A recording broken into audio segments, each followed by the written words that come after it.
Hey, and welcome back to another video. This is the 5th episode of the story where Kushina is taken away from her son and then sold to Orochimaru. There, she is turned into his successor. 13 years later, she returns for revenge and her son. Please support by liking and subscribing. Let's start the show. I do not see any large creatures. Hinata stuttered out after a moment of gazing into the forest. She felt Enko's gaze bore into the back of her head. I see several smaller creatures I do not recognize. She added shyly. Enko sighed. She had heard Kurenai rant about the poor abused Hyuga girl with absolutely no confidence. She had not expected to be this bad. She asked for a report, not some shy nonsense. She cleared her head of her once sawed-off friend in Konoha and started the mantra, "She is just a genin," in her mind to prevent herself from verbally and physically tearing the shy girl a new one in her frustration. "Anything that looks like a threat?" she asked, kindly. Sadly her voice still carried the undertone of death and damnation, causing Hinata to squeak and frantically double-check the coast. "No, Anka-sama," she stuttered out heavily. Anko shook her head and turned towards the few crew members in sight and pointed to the seal Naruto had made on the bow of the ship. A quick glance told her she had absolutely no clue whether those squiggles made a puff of smoke or would bring down a tree the size of a small mountain in one gigantic explosion. She personally hoped the second. "Gentlemen, as you can see, my handy-dandy companion made several of these drawings. Should you try to leave without our permission, they will destroy your ship." Anko bluffed without swatting an eyebrow. To her annoyance she saw that Hinata also bought the lie. Who looked rather shocked her crush would do something like that. Tayuya, who had walked towards Anko to decide their game plan, saw the same, and a glint entered her eyes. Before turning around and making a hand signal towards Naruto to shut up, who came from the stern after placing a seal there. "We might be busy on this island for a few days, so I expect you lot to keep this tub here, and she points to Naruto, has no reason to blow you up. The same will happen if you try to remove them, so don't bother." The assembled crew nodded nervously. Praying rain would not set the fancy ninja riding off. "Alright, well then, behave. Tada." Anko taunted before leaping off the ship, the rest of the team jumping after her, landing on the water before they ran towards the shore, disappearing into the forest. Kushina decided she rather liked Terumi Mei. It was obviously clear the woman did not trust her further than she could throw a tree from the forest of death. And she did not make a show of the distrust and handily allowed Kushina to deploy her troops at places where her own were either spread thin or the location was not very important. But Kushina knew she could work with that distrust, and was working the past week turn it into genuine trust. The door suddenly slammed open, causing both women to whirl around and point an interesting collection of lethal things towards the man who rudely walked into their meeting. "My-sama, Kushina-sama." The man gulped as the snakes holding him slithered back into Kushina's sleeves. "We have just received a report that Yagura has moved himself near the joint collection troops at Kamatarapu." Both women looked surprised before Kushina manhandled the poor man to the map. "Where?" she demanded. The man pointed north of the city, an area where they had no information about their troops. Kushina stared at the map before fully turning towards Mei. "He can fully control his bju and turn into the turtle," she stated. Mei nodded hesitatingly. "One of the reasons why we have not succeeded to assassinate him." Kushina frowned. She knew she was not trusted, but such information could be really important. "That complicates things," Kushina said mostly to herself, but Mei caught it. "Complicates things how?" she asked. "I was prepared to deal with a Jinchuriki capable of using the second form instead of just the chakra cloak based on what I read about his actions during the Third War," Kushina explained. "But being able to fully turn into a tailed beast is another type of problem." She stared directly into Mei's eyes. "Is he capable of instantly turning?" Mei glanced at the man standing nervously next to the table, who caught the hint with a whispered, "I heard nothing," as he scampered out, closing the door behind him. An observer has only seen him transform once, near the beginning of the rebellion where he personally crushed the first rebellion leader and his army. May explained. So far the observer could tell he needed to meditate for several minutes to fully bring out the tailed beast, but had full control doing so. He never used anything else than the overlapping cloak. She added. Kushina raised an eyebrow. Interesting. Perhaps the lower-tailed beasts are incapable of doing so. Seeing May's curious gaze, she decided to throw a bone. I am not sure how many tails the beast needs to have, but I have seen how a Jinchuriki can become a red-clad miniature version of his or her respective beast. May's eyes widened as she remembered an old report. So he was telling the truth. She gasped before clamping down. She saw Kushina's expectant gaze. For a moment May considered dropping the subject, but realized it would be an insult towards Kushina who had been freely sharing information. Perhaps, she started to think. I have been overly cautious, and she truly wants to set up a triple entente between Kiri, Oto and Suna. May sighed, and inwardly Kushina smirked triumphantly that the woman had decided to extend her trust towards her. Earlier in the rebellion both sides tried to gain Yudhakata's aid. He is the container of the six-tailed slug. Kushina nodded, pleased her information network knew that. After he told our people off, Yagura's Anbu tried to take him forcefully and one of our men said he transformed into a red monster and slaughtered them. She frowned. I found it rather hard to believe, but it seems my knowledge about Jinchuriki is more limited than I thought. May admitted with some distaste, well aware her main opponent was one. A miniature Kushina started to dance inside her head. She had just found a trainer for her boy and Fu to learn how to handle the angry fox and the cheerful bug. Oblivious to Kushina's inner victory fanfare, May kept talking. Afterwards the rebellion tried to convince him again, but he disappeared. Kushina made a mental note to overturn the entire elemental nations to find the man. No way Akatsuki is going to get him. Kushina thought viciously. Outwardly Kushina nodded. I see. Kushina smiled. Thank you for trusting me. May smiled back weakly and both women turned back to the map. Kushina made a show of thinking, but she already had a plan. Do you know what kind of terrain he is waiting in? May looked closely at the map.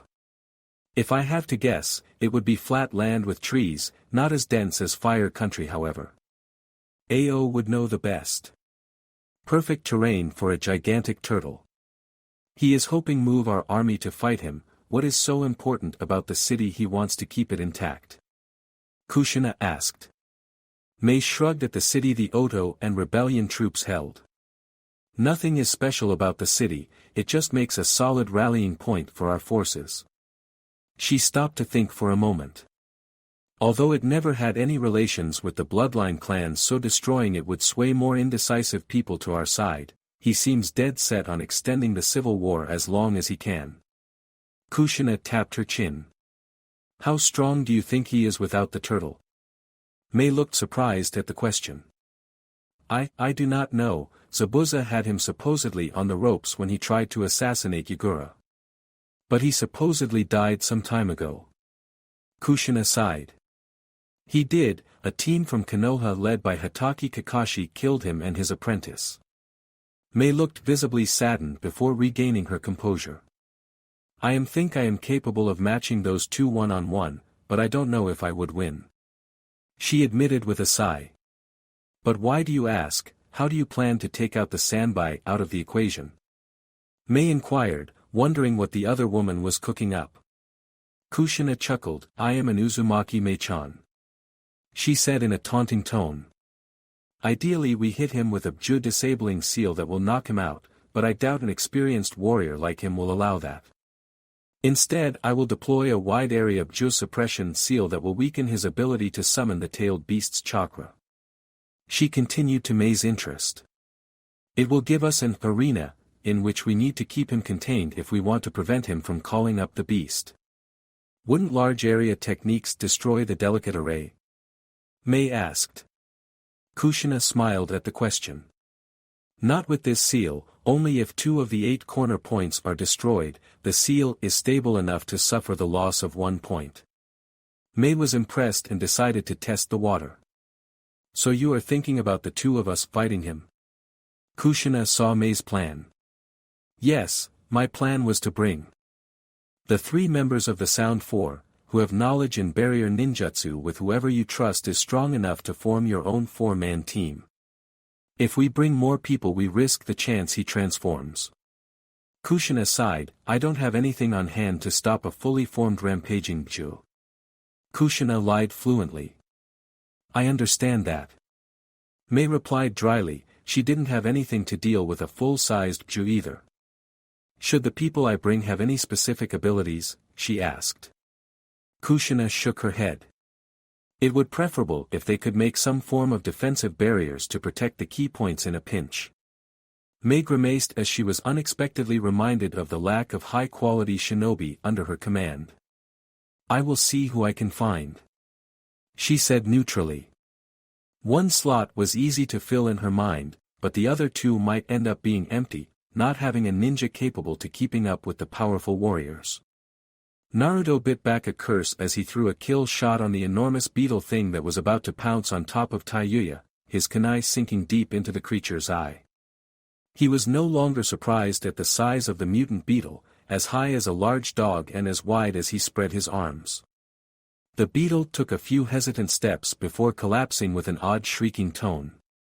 Shino would have loved these things. Naruto quipped to himself as he tuned out Taiyuya's rant about oversized bugs, silently impressed how the girl had a seemingly endless supply of unique curse words. With the current pack that assaulted them dead, he retrieved the few usable throwing weapons he had. I think I am going to make this place my summer resort, Enko said in response to Taiyuya's lengthy cursing about the creatures on the island. Her genjutsu-based techniques barely seemed to affect the creatures, making her preferred way of dealing harm useless. Screw you, was Taiyuya's well-thought response. Enko chuckled. Everyone all right? She asked more seriously, getting a series of confirmations. The group quickly pushed on, slowly contouring their way to the mountain. I see. A small house. Hinata suddenly said, her bloodline active. The group halted. Do you see anybody there? Enko asked. No, Hinata replied after a moment of gazing. I do see an odd vibration of chakra in the air around the house. She added with an uncertain stutter.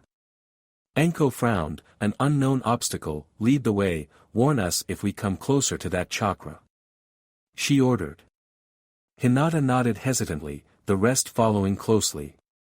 After a few minutes of dashing through the woods, Hinata halted just before a clearing, a small wooden shack in the center.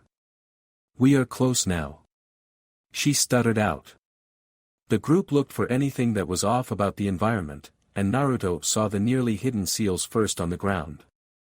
He carefully walked closer and pulsed his chakra, causing the seal to flare up. He studied the slowly fading seal for a few moments. Some kind of barrier seal, I will need more time to figure it out what it does if you try to cross it. Enko shrugged. Back off, she ordered as she pulled out a kunai. Naruto rapidly backpedaled in case the barrier was of the reactive kind. She threw it, and the kunai passed through the invisible barrier, a small blue ripple like a stone thrown into a pond spread around in the air. That. Enko paused puzzled. Doesn't seem to do very much. She deadpanned. Naruto frowned, it is probably meant to hold back the creatures. If the creator made the barrier too strong, fresh air wouldn't pass through, choking yourself. Enko blinked, before nodding. Can we destroy the barrier? She asked with a hidden amount of glee. Naruto shook his head to the woman's disappointment.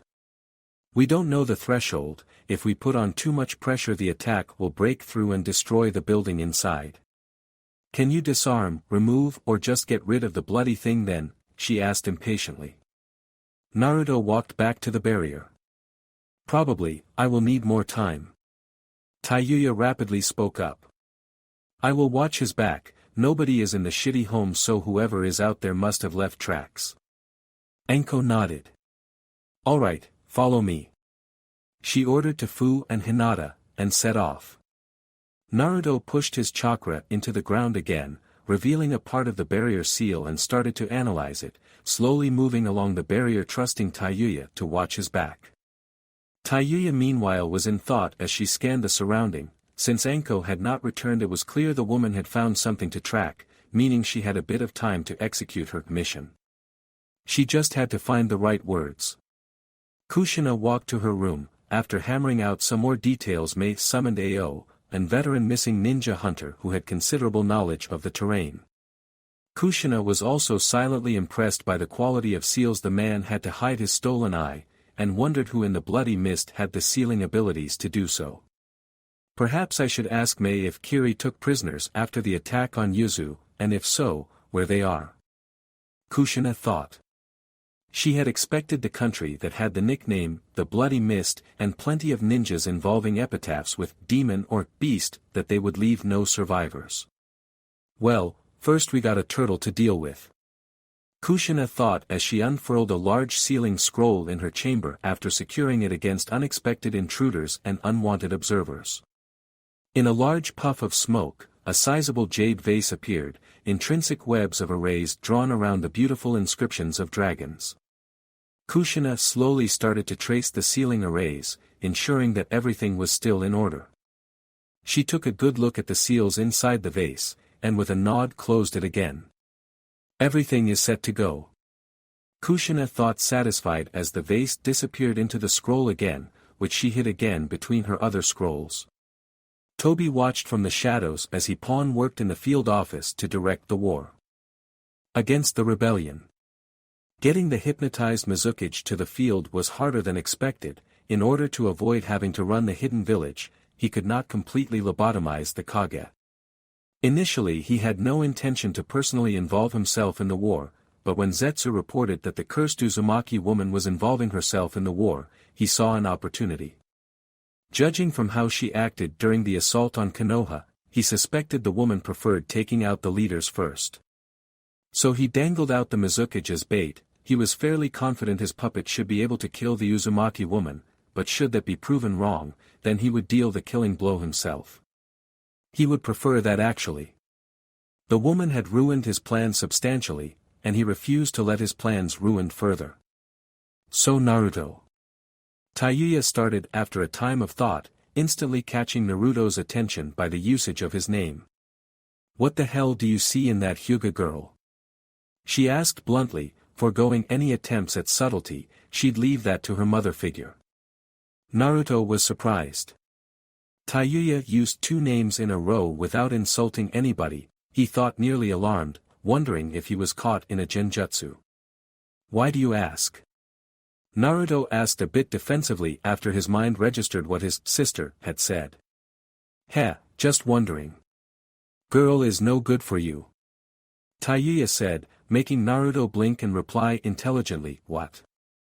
The pant-wetting girl is too nice for her own good. She apologized to the crew for us hijacking the ship and bought the bluff Anko throughout. Taiyuya ranted, we are ninja for Kami's sake, the shitty girl should step out of the business and stay away from you. The bastards that will come after her by being involved with you will destroy her in moments. Naruto frowned. What do you care? He asked without thinking because of his anger, and was surprised by the genuine hurt he saw in Taiyuya's eyes. I am just trying to look out for you, blonde shitty wannabe red stain. See if I care when the pretty loser pale-eyed excuse for a girl is ripped apart by people trying to get to you. She rambled. I don't give a damn what kind of girl you are trying, hump, but at least pick one that can take care of herself. She continued. But see if I care, she finished before turning around to keep an eye on the environment. Naruto withheld a sigh and regretted his choice of words, but Taiyuya's assault on a person he cared about raised his hackles. He turned back towards the barrier seal and kept working on deciphering the deactivation trigger.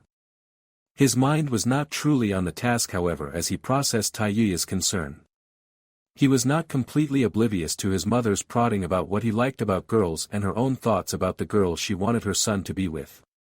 He was initially very stubborn about it, but after his berating he had received from her he realized his mother was looking out for him without trying to hurt his feelings.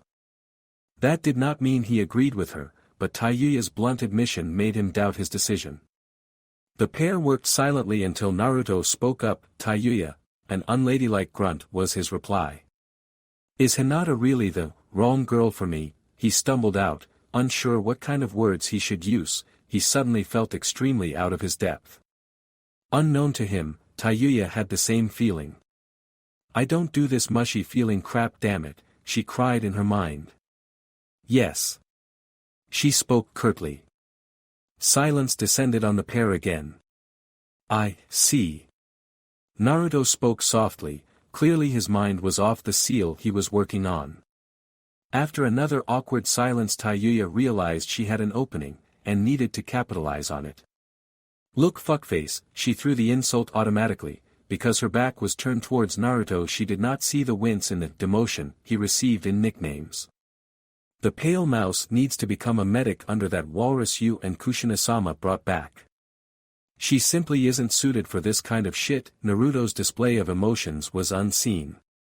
"There, she'll live a charmed little life while you move on. The girl will never be able to catch up with you.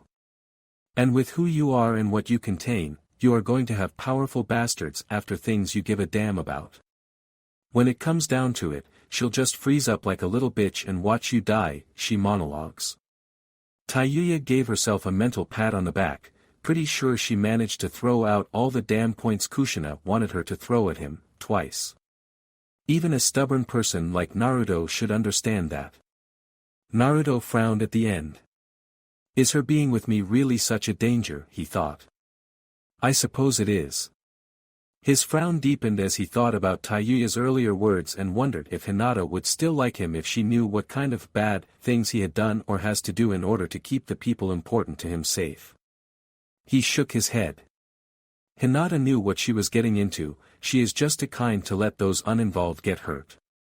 He smiled softly. "And she can grow strong," he added in his mind.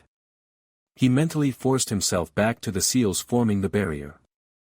Taiyuya saw Naruto returning to his work, and she was annoyed he had forgotten to reply to her mushy speech. "Do I need to do something more drastic to make the shithead realize the girl is useless?" she thought. Mei and Kushina dashed side by side towards the last known location of Yagura, reported earlier that night by the scouts they send out. Under the cover of the morning mist, the joint group planned to ambush Yagura, allowing to deploy the large-scale Bju suppression seal before the Kage could act. Closely behind Kushina were Kidamaru, Jirobo and the bonded twins, Sakon and Yukon. Trailing behind Mei was Ao, his hidden Byakugan eye already peering through the mist. "I see him, he has 4 guards." He spoke neutrally. Under his breath he murmured something about, "back in my day," and more bodyguards, but he did want to risk his leader's ire. The group slightly changed direction on his instruction. Ao suddenly frowned. "The guards are leaving," he said askingly, confused about the action. Kushina brows furrowed in thought. "Is he that arrogant?" she asked herself, and she felt like she was missing something. Red, green, run interference after deploying the seal scrolls against anyone who might return to back Yagura up. Mei ordered. Kushina gave Mei a sharp nod. The 2 hunter Nin Ao had drummed up were strong, but lacked powerful defensive jutsu. The 3 sound 4 members could compensate the difference of power momentarily with their cursed seal. They approached a clearing, a figure meditating in the center of it. With a sharp nod the group shot towards their assigned positions. In unison they unfurled the scrolls and slammed them into the ground. Kushina felt through her scroll that the connections were made, and in a burst of chakra, her stored Bju restraining chakra spread out between the seals. Faint chain-like ink spread out to the other seals, forming an octagon on the ground. The lines then interconnected, forming an 8-pointed star inside the octagon. In the center of the star this process repeated itself once more, forming a second smaller star. The ink flared, glowing brightly for a moment, and Yagura suddenly felt his connection to his inner beast slam shut. He nearly lost his balance in surprise before realization settled in. He turned to escape the large seal before a wall of lave checked his movement. He leapt clear, fully expecting the fragile seal to fail under the fierce material. To his, and his hidden puppet master's surprise, it did not. The lava fizzled and boiled into the ground, and quick glance around told Jaeger there was a person standing on each cardinal point from the edges of the seal. Terumi Mei, the rebel leader, advanced slowly on him from the front, but behind him a red-headed woman strode confidently towards him. A mental tug made his eyes shift to where his master was hidden, and in the short moment of eye contact new mental instructions were relayed. Drawing on the limited amount of chakra he could access, a reluctant single spiky chakra tail formed, and he dashed towards his primary target.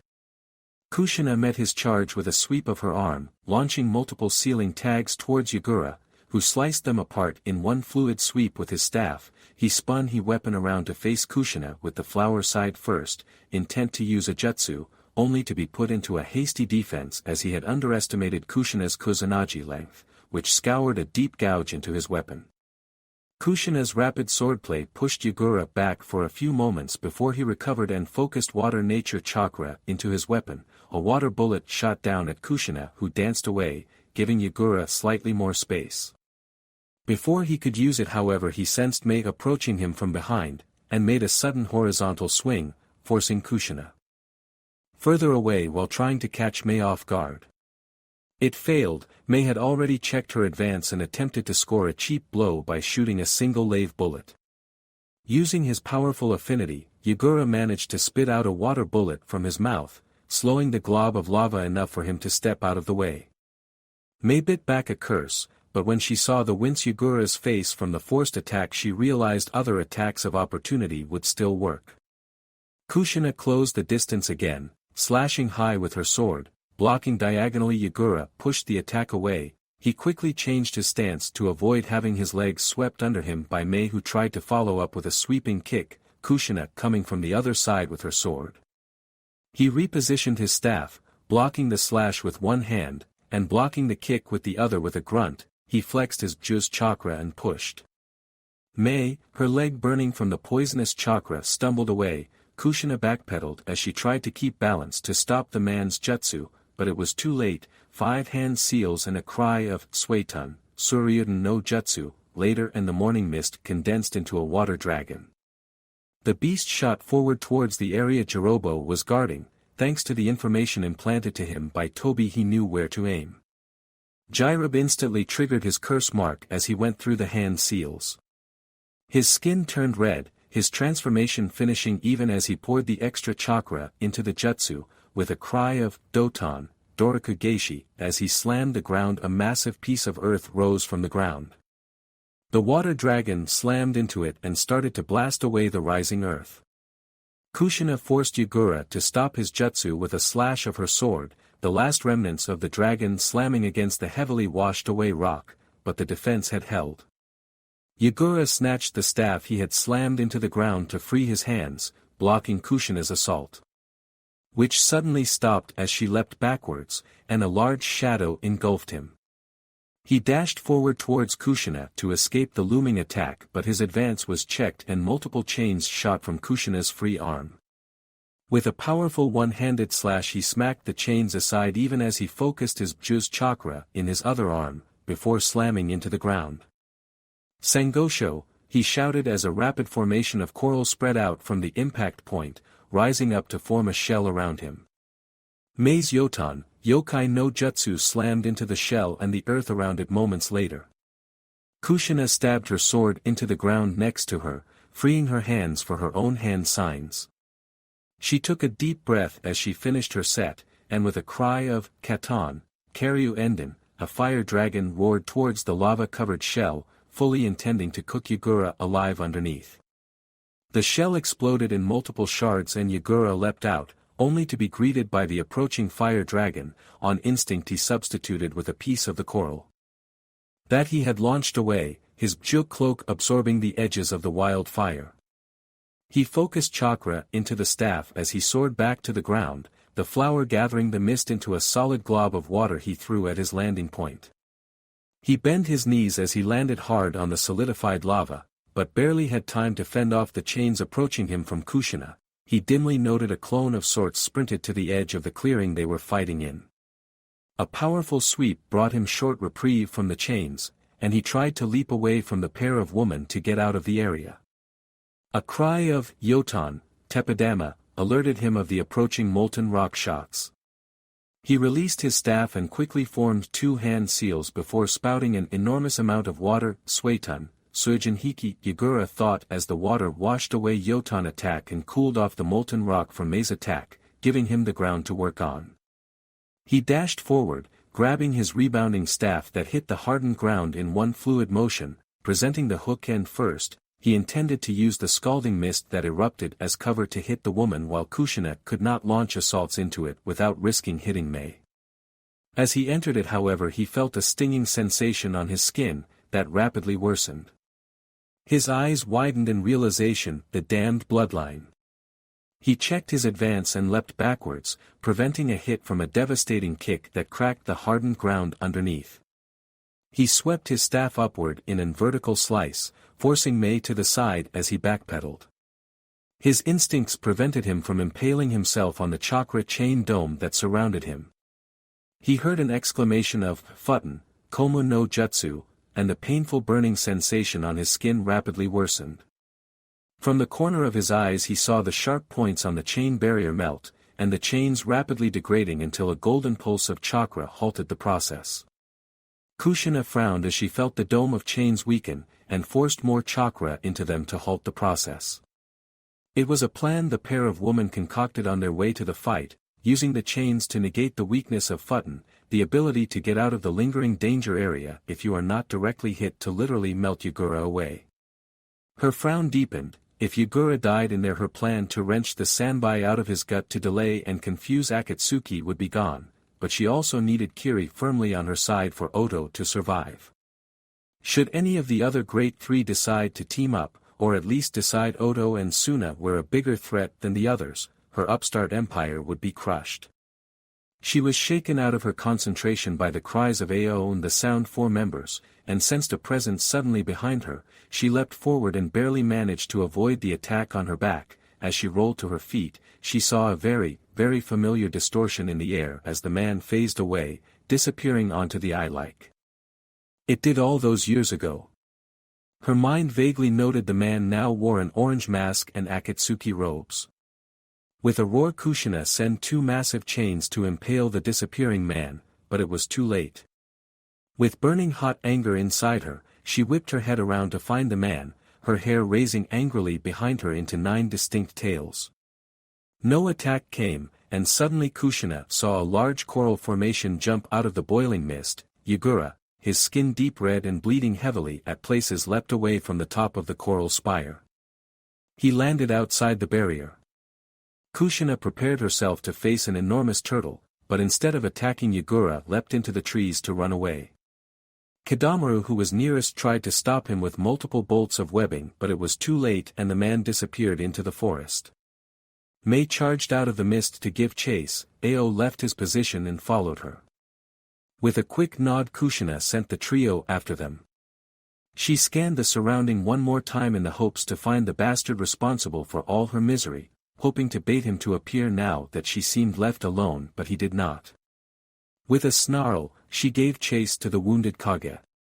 Taiyuya's attention returned to Naruto when she heard an odd tone coming from the barrier before it suddenly dropped away. "Not bad, shithead," she admitted as the pair crossed.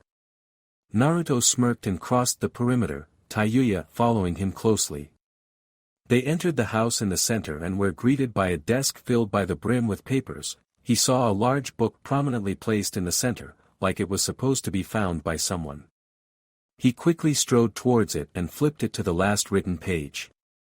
His eyes widened at the last paragraph and Naruto cursed out loud, catching Taiyuya's attention, who soon read the same page. "Damn it, bull-headed shithead of a woman, we need to stop her now." Taiyuya cursed as the pair rushed out of the building. Naruto bit his thumb and went through several hand seals, and in a puff of smoke a small snake appeared. "Go to Anko and tell her to head to the top of the mountain straight away," he ordered the snake, who merely nodded his head and poofed away. Anko circled the barrier, and soon found a set of tracks. She examined closely before shooting a look at Hinata. Outbound.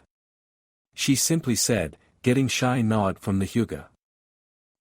Burden 2. She stuttered nervously. Anko looked pleased for a moment. Well, what you know, Miss Stutterlots is not completely green. She thought to herself.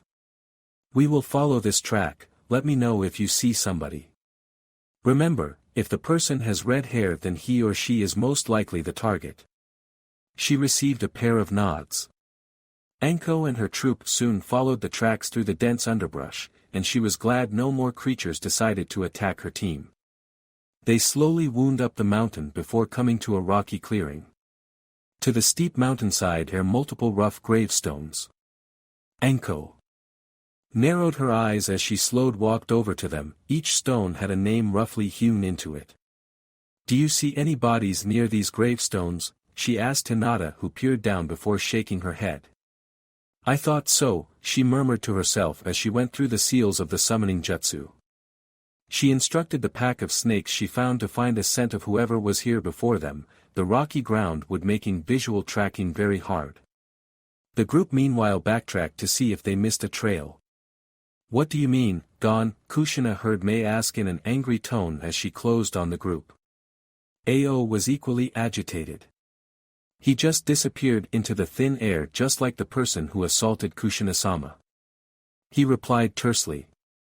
Mei blinked in surprise. She had presumed her acid had molten down the chain barrier, allowing Yagura to escape with the rather suicidal move of nearly impaling himself on the rapidly growing coral. She was attacked? She asked in confirmation. I was. Kushina replied coolly, her burning hot furious anger turned frigid cold. The Uchiha warped in behind me and tried to kill me. I had to avoid his attack and lost control over my chains. Her tone was calm, but all present could feel the anger beneath it. The anger startled Mei. She had not known Kushina for long, but she never showed her frustration or anger for her lack of trust. She glanced to the sides and saw the 3 Oto ninja were equally unnerved.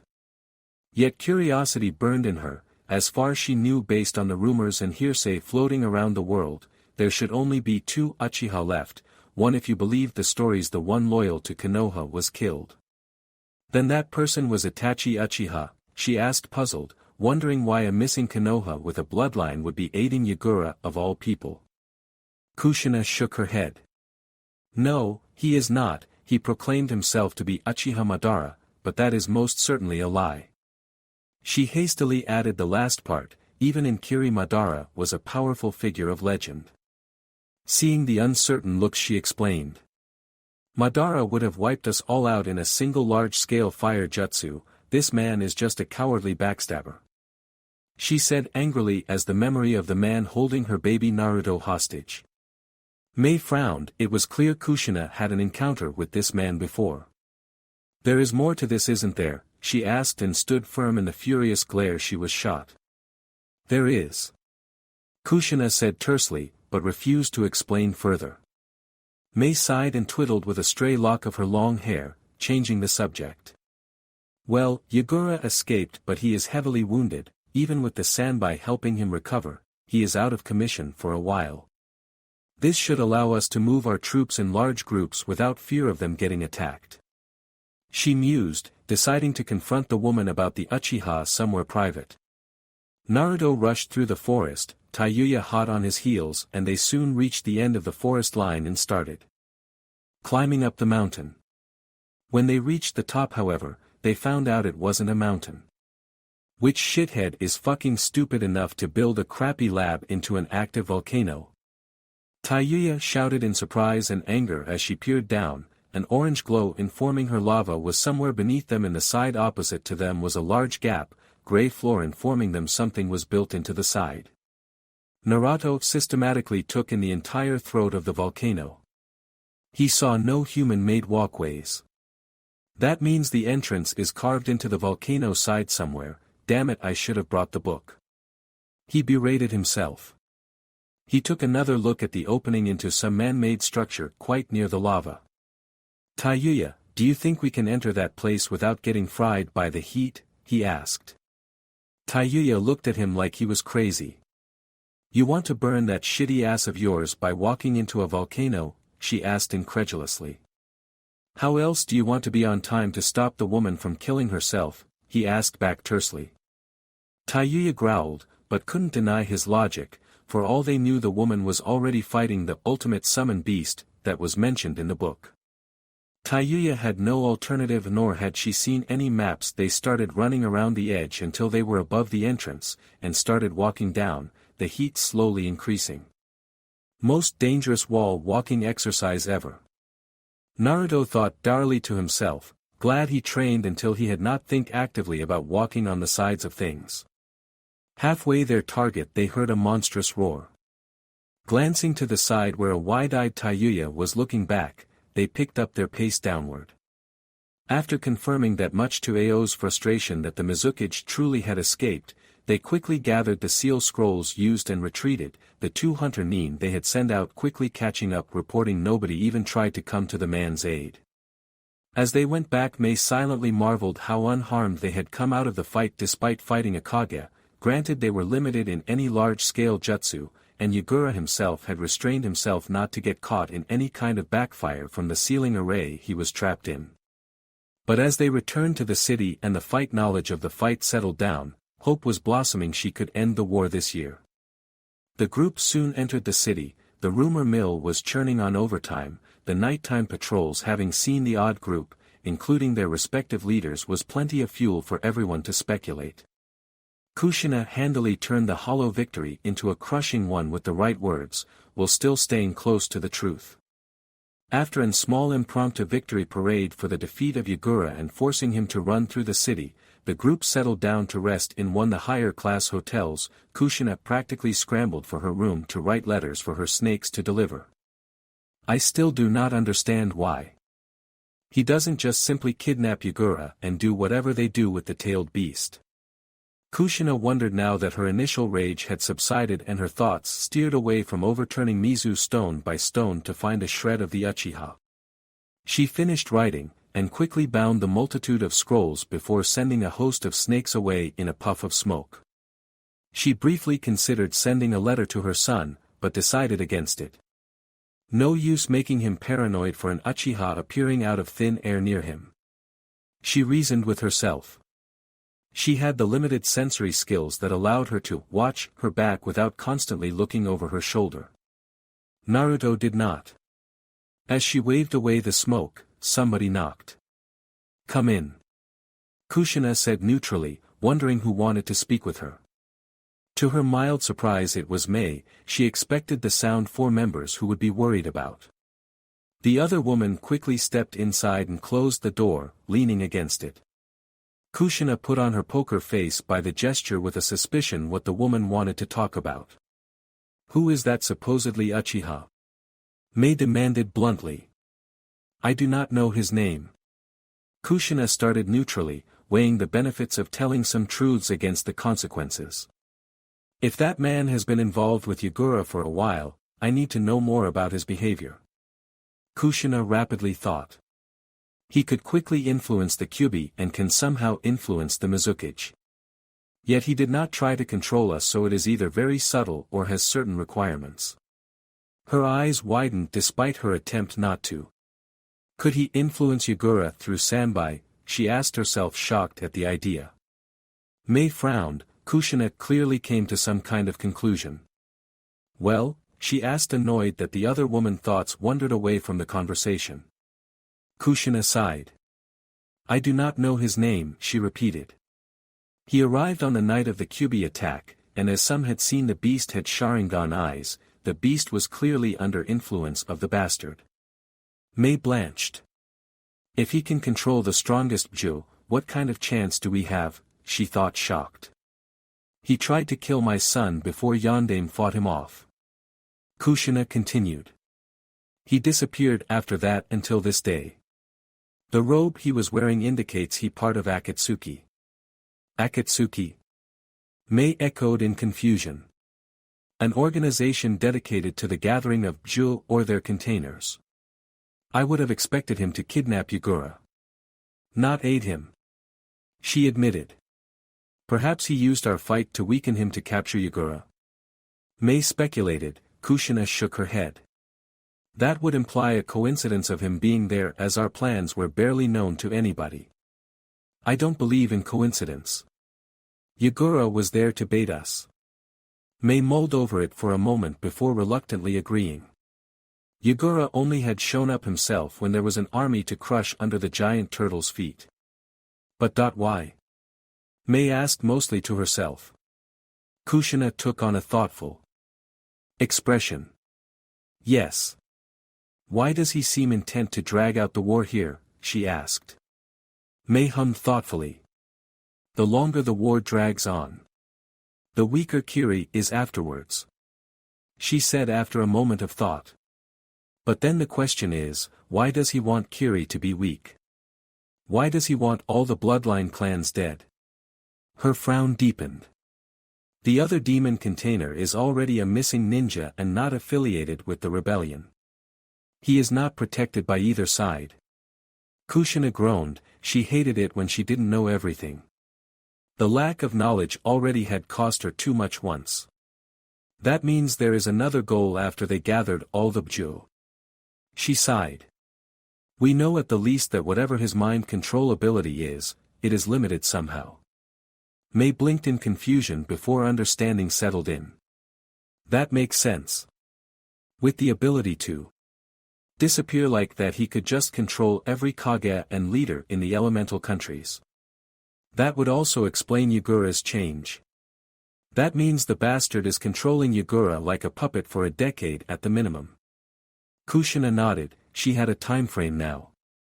She also makes a good point. Even if Bju containers are vulnerable, why hasn't he simply controlled them to come to him? She thought, a trickle of relief streaming in that her son's mind wouldn't be snatched away. The pair of women sat in silent contemplation before May spoke up. "Why don't we get any further like this?" Kushina nodded her silent agreement. "With Yagura still alive, the war is still going on, but we have an opportunity now I wish to capitalize upon." Kushina rose to her feet, and together the woman set off to win the war. Anko was surprised when a snake suddenly popped up near her. "Naruto-sama orders you to head to the top of the mountain." It hissed before disappearing in another puff of smoke. Anko tilted her head in thought, wondering why Naruto would order her to go somewhere, and how he knew that their target seemed to be climbing the mountain. Fu and Hinata looked at her expectantly. "Well, let's go," she ordered lamely, still in deep thought why Naruto hadn't provided more details. It must be some time-based emergence. But what? She wondered as the trio of women rushed upwards, leaving their hard-earned tracking efforts behind. Anko was surprised again when she realized the mountain was an actual volcano. She glanced around the edge and spotted two figures about to descend downward. They looked down and saw an artificial entrance. She signaled the other two girls to follow her, and started to dash towards the descending Fu and Naruto. She was about to call down to gain their attention when an earth-splitting roar interrupted her. Guren frowned as she read through Iwa's newest bingo book. Kushina had informed her she suspected they had an infiltrator in the middle to perhaps even the higher ranks, but this pretty much confirmed the second case. The information was far too detailed to have come from any of the survivors of Taki's destruction, and that information should be duplicated in Konoha's books which didn't mention it. She sighed as she debated sending Kushina the information, but decided against it. Who knows what kind of problems Kushina-sama is facing in Kiri? She thought. She shook her head clear of the potential problem and quickly finished up the last of the administrative work before heading to her apartment, snatching food for 3 along the way. She was fairly certain the adorable little Hyuga would be joining them again for dinner now her bigger sister was out on a mission. And her son was whipped to say anything but yes on what the girl asked. Not that Guren minded. Hanabi was a good girl in her mind for her boy, and she already saw a vision of Hanabi dragging Yukimura down the aisle to get married. She snickered silently to herself at the vision as she picked up the pace. Tobi silently warped near the outpost, releasing his puppet and looking straight into Yagura's eyes, sending new mental commands for him to execute. Yagura made no indication of having understood the orders, but rose to his feet and shuffled off towards the outpost, his wounds still bleeding. Another hop through his shadow dimension brought Toby back to his hideout, where he sat down with a deep frown hidden behind his mask. He had not expected his puppet to fail so badly. He needed to intervene personally to prevent the Sanbai to be dispersed for 3 years. He cursed as he realized in what attire he had intervened. Now that thrice-cursed woman could make the connections he'd rather wanted her not to make. That damned woman will now interfere even more in my plans, he raged in his mind. Outwardly he started pacing, a single Sharingan eye spinning wildly in anger reflecting its owner's mood. His mind whirled as he went through the multitude of plans he had running, which ones would be disrupted, which were at the risk of being exposed and what should be safe. Although with that cursed woman everything feels threatened. Toby thought angrily. The idea of sending a pair of agents after Kushina crossed his mind, and he was on the edge to do another dimension hop before he realized that could potentially destroy Oto, which to his annoyance became a mildly important player on the world stage. Meaning he could have ruined his own plan if his hasty attack had succeeded and the woman hadn't had a replacement. He lashed out and destroyed a part of the wall in anger as he started pacing again, trying to find a way to hurt Kushina without jeopardizing his plans. The pair soon reached the top of the entrance, and slowed down so they did not lose grip over the rocky wall and plummet downwards into the boiling lava. As Naruto edged around the horizontal corner, he was greeted by a seemingly otherworld sight and momentarily froze. Kneeling before the monstrous creature was a young woman, her hands down on the ground on top of a large scroll in which she was clearly pouring chakra into, the chakra being visible and manifested itself into chains as her long braided tail of hair flapped upwards into the air by the pressure. Naruto dimly noted in the back of his mind the chains did not seem to have any of the elemental attributes. The chains intercepted the variety of tentacles that hung below the big black eyes that shot towards the woman, the mouth on the stomach opening and closing futilely as the woman wrenched the beast to the ground with more chains that erupted around the creature and bound it. A muffled roar erupted as the beast visibly started to struggle against its bonds, the arms straining the bonds away even as the chains slowly became thinner. Tayuya joined Naruto, her mouth failing to find an appropriate curse as the chains started to dissolve further. In a single heave both bound arms broke outwards, breaking the fragile chains and slammed into the ground, pushing the creature back to its short feet. The woman nearly collapsed onto the scroll she was using and closed her eyes, accepting her failure of bounding the beast the second time. As the mouth tentacle shot forward to envelope the woman, Naruto dropped from the ceiling, spinning himself around to land feet first while he formed the hand seals. As he landed he made a cutting gesture with his outstretched hand while shouting, "Kaze no Yaiba." A nearly invisible blade of wind shot forward, spinning as it went and cut cleanly through the tentacles holding up the woman that were dragging her towards the stomach mouth. Naruto felt rather than saw the singular eye he could see focus on him, despite the eye having no visible pupil. With a curse Tayuya ran forward on the ceiling, playing her flute as she went to disorientate the monster.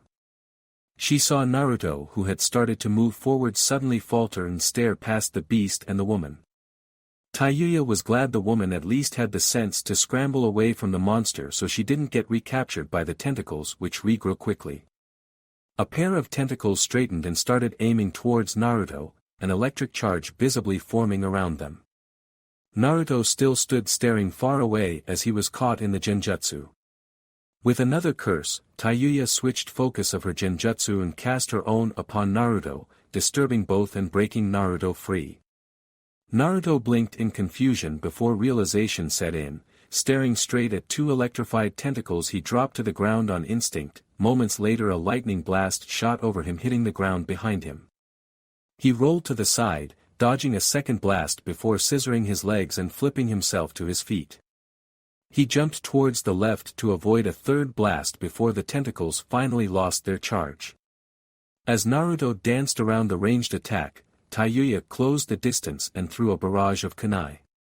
The first few embedded themselves into the creature's flesh, but each subsequent hit dug less deeply before they started bouncing off, only leaving shallow gashes.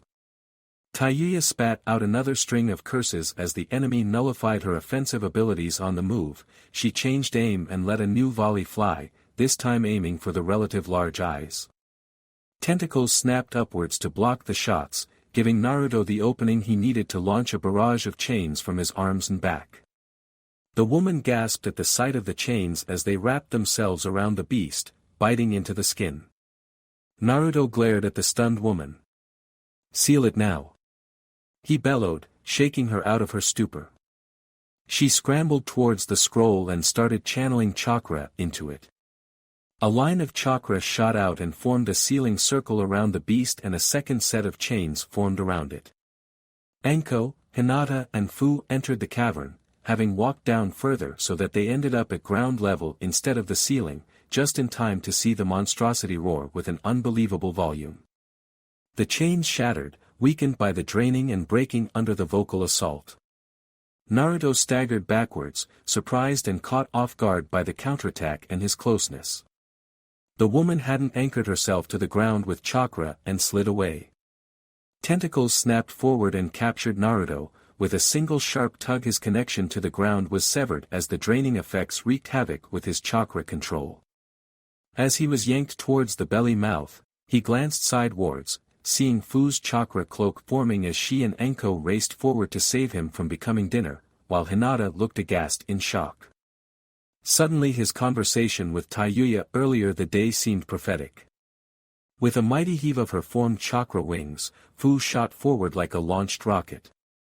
Using her body as a missile she rammed into the tentacles, momentarily loosening their hold on Naruto, who took the opportunity to draw a kunai and haphazardly channel wind chakra through it. The unstable added edge was enough for him to cut himself free, while Fu used the corrosive properties of her Juz chakra to avoid getting entangled herself. "Get clear!" Anko bellowed as she finished her hand seals. Fu and Naruto glanced to the side and saw the Tora sign. The pair leapt backward as Taiyuya ran across the ceiling to get a shot at the back of the creature, hoping to use her last few kunai to find a weak spot of sorts. "Katan, Gokakyu no Jutsu," Anko shouted as she spit a large fireball towards the monster, enveloping it in the hungry flames. The beast staggered backwards, but even in the roaring flames it was clear the damage done was minimal. "Fu," Naruto said in a sharp tone. The mint-green-haired girl glanced at him quizzled, but quickly followed him as Naruto ran around the bonfire which slowly burning out.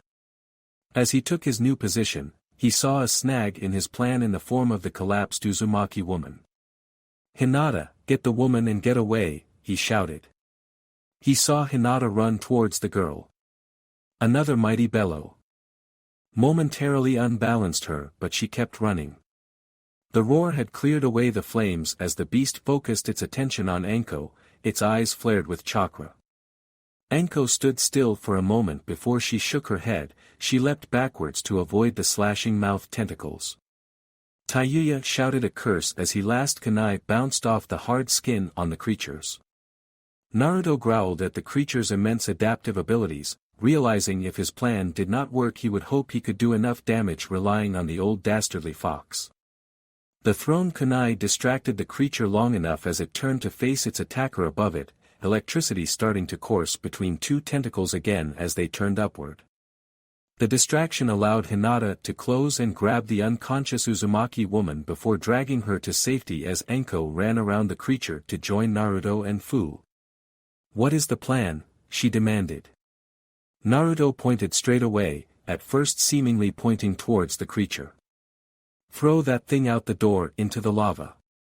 Naruto responded plainly. Anko smirked at the plan. "Barbecue time, how?" she asked. "Combination attack." Naruto responded, giving a nod to Fu. Anko frowned as she realized she couldn't contribute to the plan, having no confidence in her timing as she mentally went through her jutsu library for a follow-up attack. Both Naruto and Fu started to go through the hand seals as Taiyuya danced upside down between the lightning attacks. "Futon, de Tapa. Katan, Gokakyu." Naruto and Fu shouted in unison. Fu's fireball empowered by Naruto's great blast of air slammed into the creature, pushing it towards the edge. Naruto scowled as he saw he hardly pushed the creature as far as he had hoped. He was about to move forward when a cry of "Katan, Karyuden," stopped him. A stream of fire in the shape of a dragon head shot from Enko's mouth, leaping the distance between her and the creature in a second before slamming into the beast.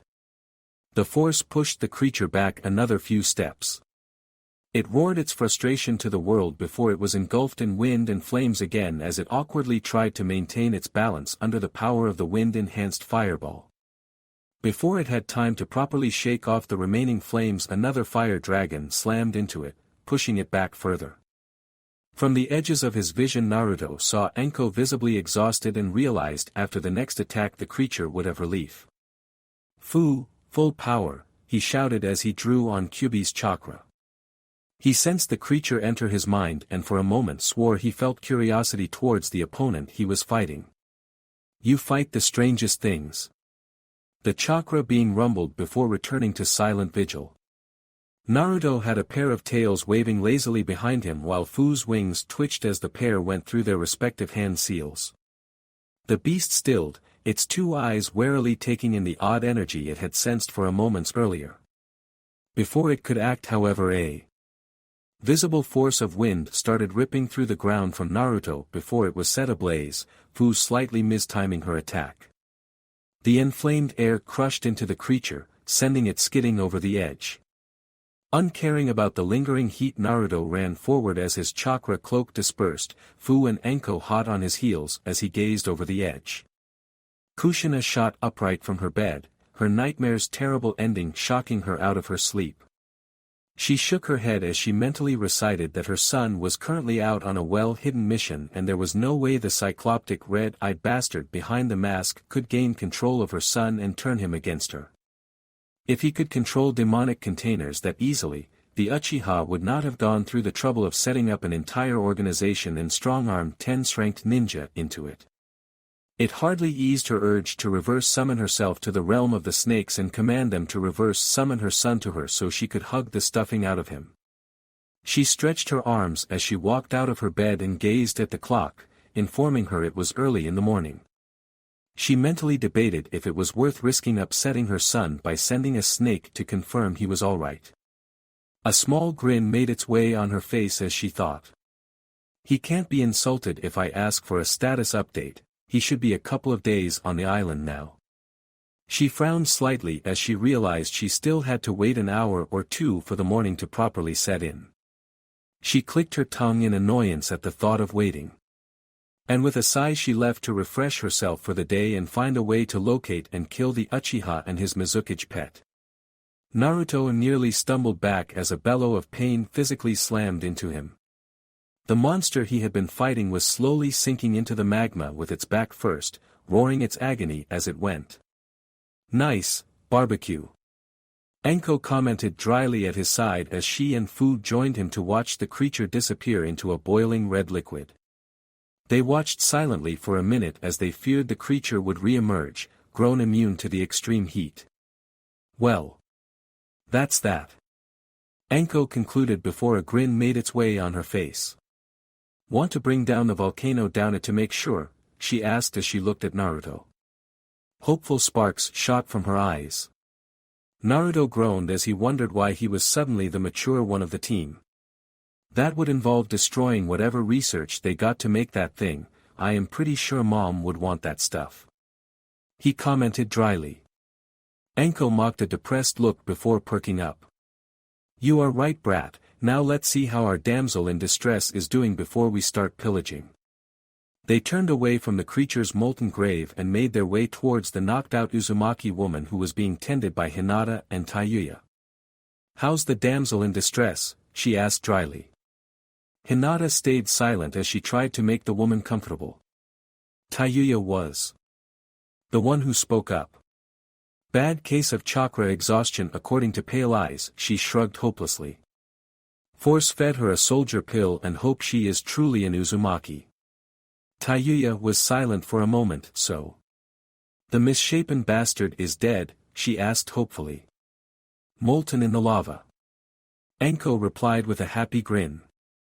Tayuya sighed in relief. She would not admit it out loud, but the monster had scared her by making her feel helpless again. None of her methods of attack worked and she sincerely doubted her summoned Doki would do anything but being a quick snack for the monster. So we are waiting on the princess now? Anko nodded. Keep an eye on her while we use pale eyes here to find any secret doorways or stashes as we raid this place. Tayuya wanted to snap at being relegated to babysitting duty, but kept silent as she knew she didn't have much options left to deal with the variety of possible monsters they could encounter. The group quickly worked their way through the facility, sealing up any documentation they could find while keeping an eye out for any hidden compartments. To their combined disappointment, any hidden compartment they found hidden behind walls or inside furniture contained fine sake or other personal goods. That didn't stop Anko from swiping some to celebrate their victory. Anoka slowly became aware of her surroundings. She felt exhausted and dimly heard a female voice mention to give somebody some space and not to crowd her. She tried opening her eyes, but it was far too bright. She shot upward, nearly colliding heads with Anko, who barely dodged the upset woman. The beast! Anoka cried out as she tried to open her eyes again, only for them to be shut tight by the pain of the light, still not accustomed to the environment. She felt herself pushed back as the woman with purple hair spoke up. "Calm down, that thing is dead," she said calmly. Anoka would have blinked if her eyes were not shut. "How?" she asked unbelievingly. The scientists were convinced it was invulnerable with its adaptive abilities. She thought bitterly. It resisted Fuinjutsu far faster than it should. Naruto and Fu here tossed it straight into the volcano. The same woman said, and Anoka swore she could feel the smirk she was wearing. Anoka relaxed. That should work, she admitted. The lava would destroy the creature faster than it could adapt, if it could adapt to such an extreme environment. She sensed the woman move to cover her eyes. Anoka presumed it was to make her easier to adapt to the light before she shot upright again in realization. "The boy used chakra chains," she exclaimed in surprise. She was pushed back into her bed by an irritated Anko. "Yes, that's why we are here. Kushina-sama found out about you and sent us to retrieve you." Anoka tensed again and she heard the woman sigh. "Uzumaki Kushina." She heard plainly. She heard a boy's voice add, "My mother." "I see." Anoka spoke after a moment as she processed another survivor. Worked herself into some kind of position of leadership before she frowned. "How did she know I was here?" She heard a snort before the woman's voice took a faux haughty tone. "Is it not common courtesy to introduce oneself before interrogating someone?" If Anoka was younger, she would have blushed in embarrassment. "Uzumaki Anoka," she said plainly. "Mitarashi Anko, the boy with the chains, is Uzumaki Naruto." Anko replied as Anoka opened her eyes again, and could finally see to catch Naruto playing with a short chakra chain. "Redhead with the foul mouth is Uzumaki Tayuya." The girl saw Anoka watch and gave a short mocking wave. "Blue-haired girl is Hyuga Hinata." Anoka recognized the Hyuga name, but to her surprise saw a musical note on the headband instead of the expected Konoha one. Before she could ask, however, Anko spoke on. "As for your question, we found some seals you had traded to that madman in the land of sea." Anoka thought about the statement before sighing, realizing who Anko meant. She didn't like it, but she was old enough to know that seals were hardly used for peaceful purposes, like redirecting flood water into a man-made lagoon. She had hoped from what the man had asked that it wouldn't be abused too badly, but clearly it was. "I see," her tone neutral. So what do you want from me?" Naruto raised an eyebrow at the question. He thought himself it was pretty clear what they wanted from the woman. Anko seemed to share his thoughts. "Well, you of course, we want you to join Oto and the rest of your kinsmen," she stated like Anoka was an simplistic person. The woman frowned in thought before she gave an hesitant nod. "That makes sense," she admitted. Inwardly she wondered what she was supposed to do at her apparent new home. She was and would never be a fighter. Naruto and unseen by the rest Taiyuya frowned at the lackluster response of the Uzumaki woman to join her extended family. The silence stretched awkwardly for a moment. Is it possible for me to visit a cabin I set up down the mountain? She asked. Anko nodded. Of course, we already found it. Well then, let's go. Anoka responded coolly. The group followed Anoka through the abandoned facility and out through one of hidden entrances. They made good time towards the shack. As she neared the barrier she spoke up. Somebody breached the seal barrier I placed. Naruto nodded. That would be me. She looked at him for a moment, surprise clearly written on her face before nodding to herself and making a few hand signs and touching the barrier, making it drop. The group quickly passed the barrier before it re-emerged itself. Once inside they gathered more research material and some personal belongings of Anoka. They headed back to the shore as the evening set in. Remove your headbands again. Anko ordered as the group started to run into the beach. The ship they had left behind had dropped anchor soon after their disappearance into the forest. One brave crew member attempted to remove the seal by trying to wash it out and failed miserably. With the threat hanging in the air, the captain decided to wait it out for now and was secretly glad the hijackers returned. His worst fear allayed, and he had hoped he might actually survive the hijacking now that the crazy shinobi completed their objective. The return journey started rather uneventful. Naruto attempted to get to know his distant kin better, but Anoka kept responding factually and coolly, making it clear she had no interest in talking with Naruto. Anoka and Taiyuya also had a short spat. The reason was unknown to the rest, but Taiyuya was angry with how Anoka was behaving. She knew well that Kushina had a rather optimistic view about reuniting the remnants of their clan. And Taiyuya was certain that Anoka's cold attitude would hurt her, even if she would never show it.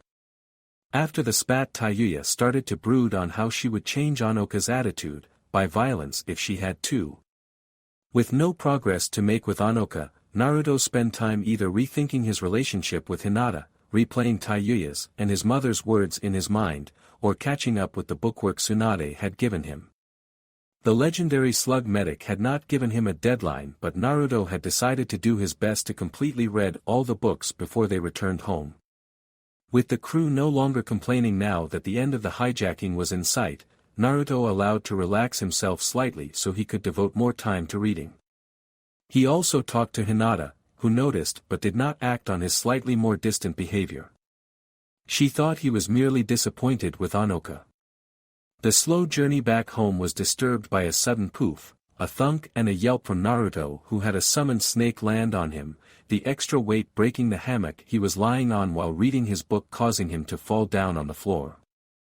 After the group he recovered from laughing at Naruto's plight. The irritated snake relayed Kushina's request before poofing away.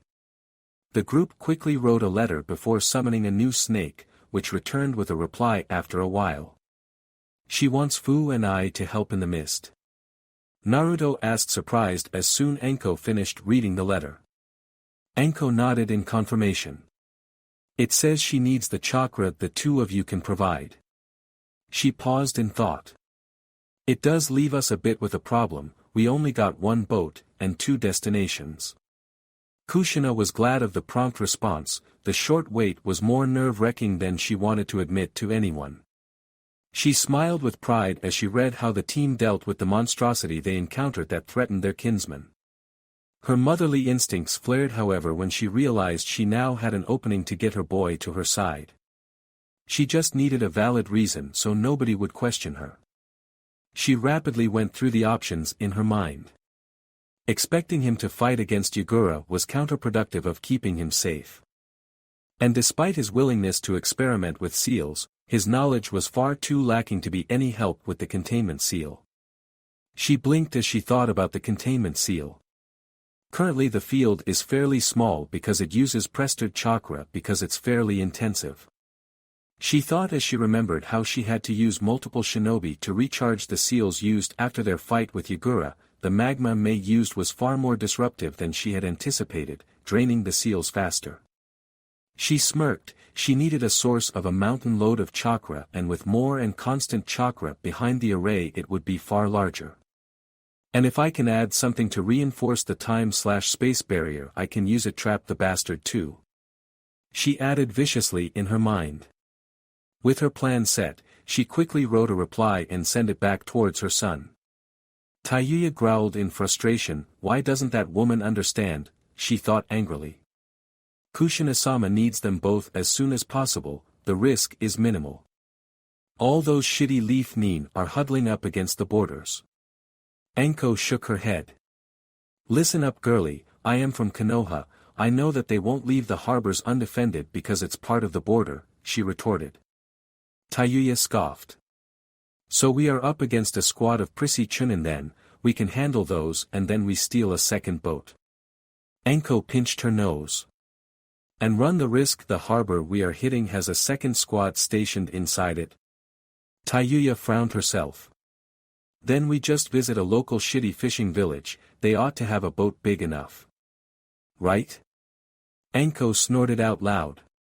If we are lucky a fishing village might have a tub big enough. But we cannot be certain if the village has a tub that is big enough and has enough supplies. Taiyuya growled but could not find a counter-argument. The ship would have enough supplies to last them and the crew long enough if everything went according to schedule, but the sudden change of near freedom to longer forced servitude could make the crew reckless. With the decision apparently taken, Naruto walked up the mast to get some peace and quiet. He took in the endless expanse of blue until he saw a moving brown dot in the distance. He frowned as he narrowed his eyes and scrabbled for the spyglass he couldn't find. He clicked his tongue and dashed downward. Perhaps there is another alternative, I spotted a ship over there. Naruto pointed. Taiyuya shot up the mast like cat chasing its prey. She did have a spyglass and quickly shouted down. It's a Fire Country trade vessel. The crew heard the call and exchanged nervous glances wondering what it was about. Anko marched up to the captain. Where would a vessel out here go?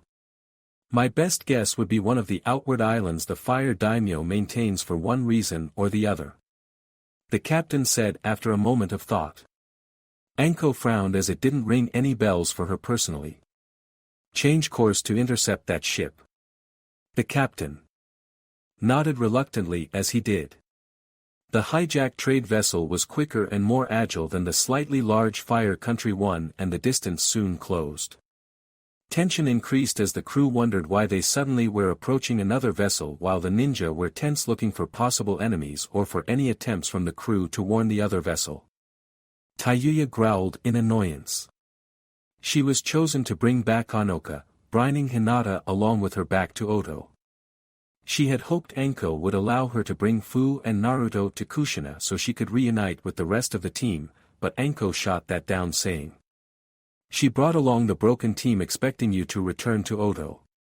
As their vessel pulled closer to the Fire Country one, Anko, Hinata, Naruto, and Fu leapt off board and ran the last part across the sea. Taiyuya was held back and shot angry glances towards the crew daring them to try something. The group ran effortlessly up the side of the other vessel, scaring some of the crew at their abrupt entrance. Nobody move unless they want to bleed. Anko threatened as she twirled a kunai. During their approach Hinata had scanned the ship and did not detect any significantly developed chakra networks. That removed the threat of enemy ninja or well-trained samurai. However, they remained weary for any other possible defenders. Anko saw a gaggle of crewmen eyeing some maintenance equipment to arm themselves with and quickly dissuaded them with a well-thrown kunai.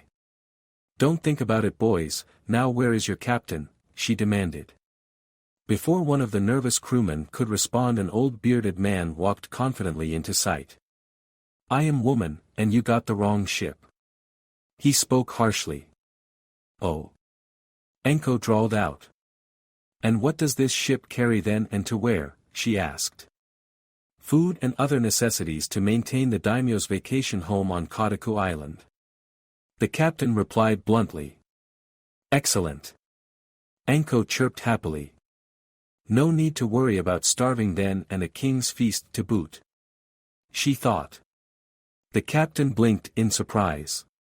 He was carrying virtually worthless cargo for pirates, and the crazy woman thought that was good. The next words were horrifying for him, however. "We will be taking this ship then, set course towards main island of water country," she ordered happily. She turned towards Hinata, who looked nervous at the proceedings and felt completely out of place. "Double-check if he was telling the truth about his cargo and then return to the other ship," Enko commanded. Hinata shyly nodded, and the bulges around her eyes increased as she put more power behind her eyes to scan the ship. She saw how Naruto was working his way through the few weapons the crew had, with Fu following him. The captain sputtered, "You cannot, this cargo is for the fire daimyo himself. You walked on the water, so you are ninja. Do you know what that will mean for your village?" Enko shrugged. "Do you see any headbands?" she retorted. The man gaped like a fish. "Now do I need to start stabbing your crew, or will you cooperate?" she asked with a bloodthirsty smile. The captain scowled, but before he could make any counterarguments, 3 kunai were embedded very closely to some crew members' feet. "Well?" Enko said chillingly. The captain folded. "Very well," he said as he sunk into himself. "I am glad we have an understanding," Enko said happily. "Hinata, anything out of place?" Hinata shook her head and stuttered out. "No, Enko, just food and luxury items." Enko perked up. "I'll need to investigate that," she noted to herself. "Then return to Taiyuya and bring the ungrateful woman back to Oto." Hinata nodded and leapt over the edge and ran back over the water back to the other vessel, which soon turned away and resumed its original heading. Enko watched as the captain grudgingly changed the ship's heading towards where they needed to go. With her looking over their shoulder, neither the captain nor the navigator attempted to change the course, although her training as interrogator saw their horrible attempts at subtle conversation. A well-thrown kunai near their fumbling fingers was the only warning they would get. Naruto and Fu meanwhile had tossed all the weapon overboard and were currently admiring the high-quality rice, frozen fruit mean and herbs in the specialized hold. Naruto whistled. "Well, the fire daimyo has good tastes." Beside him Fu was drooling, who had never seen such fine food. "Do you think Enko would mind if we took some?" Naruto laughed. "She will be plundering the sake the moment we tell her about it," he replied. He was not wrong with that assumption. And he had to spend an evening scrounging up blank paper from the ship to make the seals necessary to store it all. The rest of the journey was tense. The vessel's crew was a lot less overwhelmed than their first ship, and a few crew members tried to resist actively through sabotaging the vessel. Enko executed them all before throwing their bodies off the ship as a warning.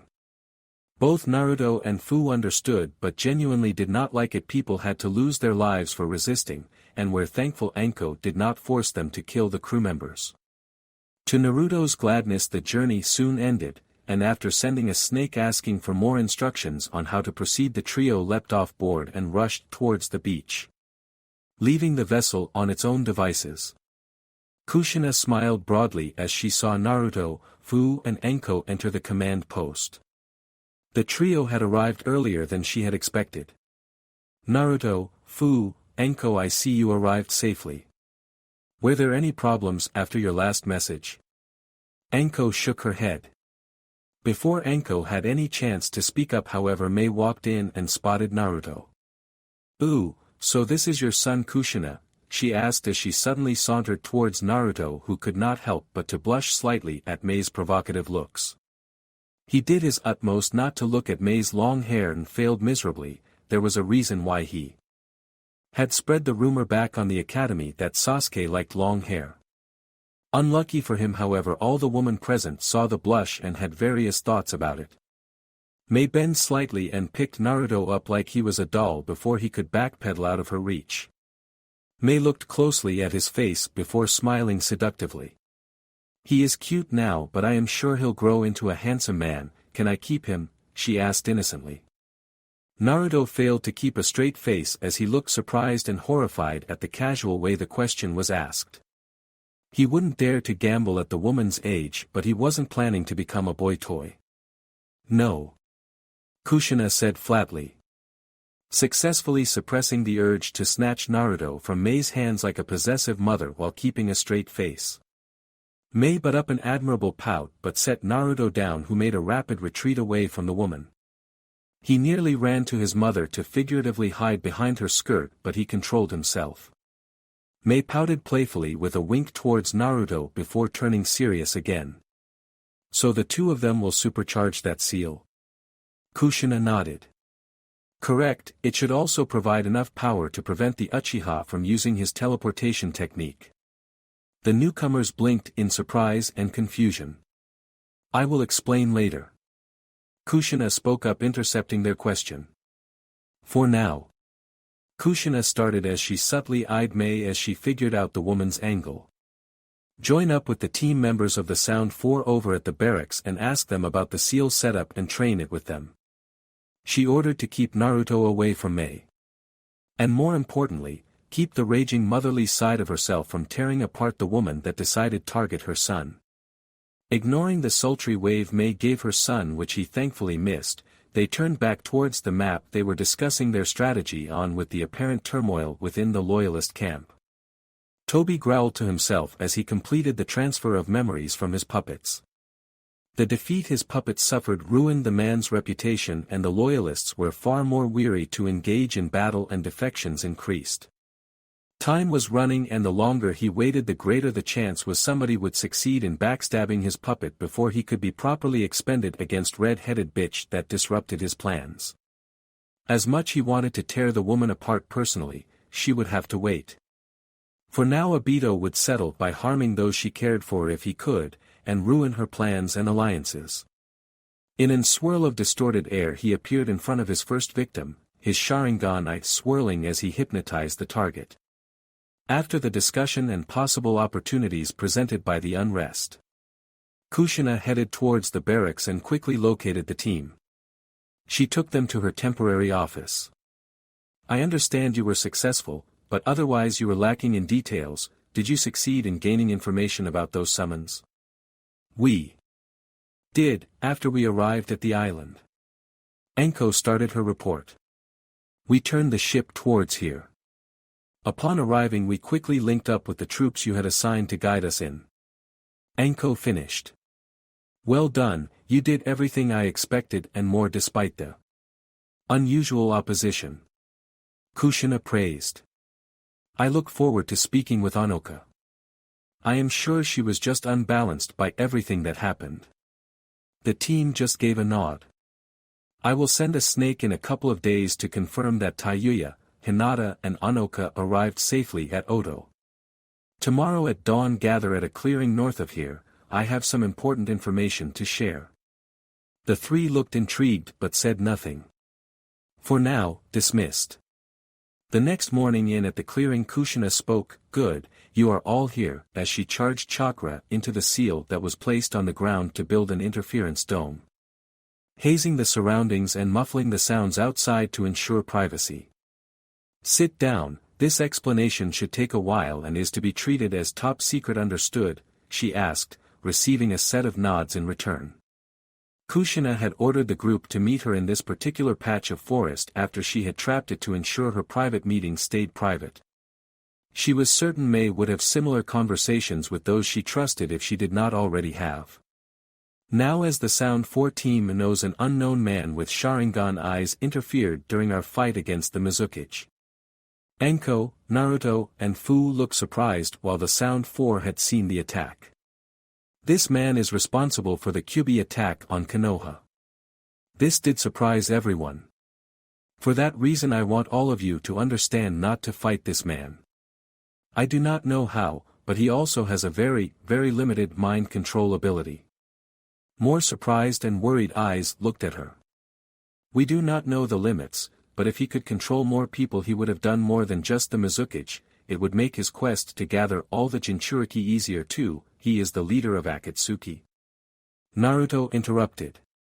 Kushina shot Naruto a glance and he immediately shut up with a muttered apology. I have good reasons to believe he is. She replied evenly. I will inform Taiyuya and Guren of this myself once we have returned to Oto. You are not to discuss this with anyone at any time unless I tell you otherwise. Understood. Kushina-sama was chorused back to her. Naruto, Fu. Although I cannot prove it, I believe containers such as you might actually be the only ones vulnerable to whatever technique he has. It is most likely based on that cursed eye, so if he appears, do not look into it. Understood. I will be training your genjutsu resistance soon so you won't be trapped. The pair nodded. Kushina dropped the dome. Remember, do not talk to anyone about this. Naruto, Fu, follow me. She ordered and guided the pair back to the city and the building Oto troops were occupying. She led them into her makeshift office. Naruto, Kushina started sternly as soon as she closed the door. Naruto straightened up and wondered what he did to cause such a tone. The interruption earlier was stupid of him as it possibly contained classified information, but he didn't think he screwed up that badly. Fu shot him a worried glance. You are to stay away from Mei as much as possible. She ordered sternly. The order was received with two sets of extremely confused eyes. Kushina sighed as she realized both of them lacked the experience and knowledge of what was going on. She is merely trying to use you, she explained. If she would succeed in seducing you, she ground out. The alliance we plan to make after the civil war is much stronger. However, that will leave you in an unhappy marriage because she won't give about you personally, you will just be a tool for her to ensure the safety of her land. Kushina's tone slightly changed to one of respect. Admirable, but I won't let my son live such loveless life. To her surprise, she saw annoyance bloom across Fu's entire body language. Kushina-sama, I will stay near Naruto and protect him from that woman at all times. Kushina expertly hid her surprise before she realized why Fu was so assertive. Well, aren't you a jealous little girl? I approve. Kushina thought with a mental nod. You preempted my order, Fu-chan.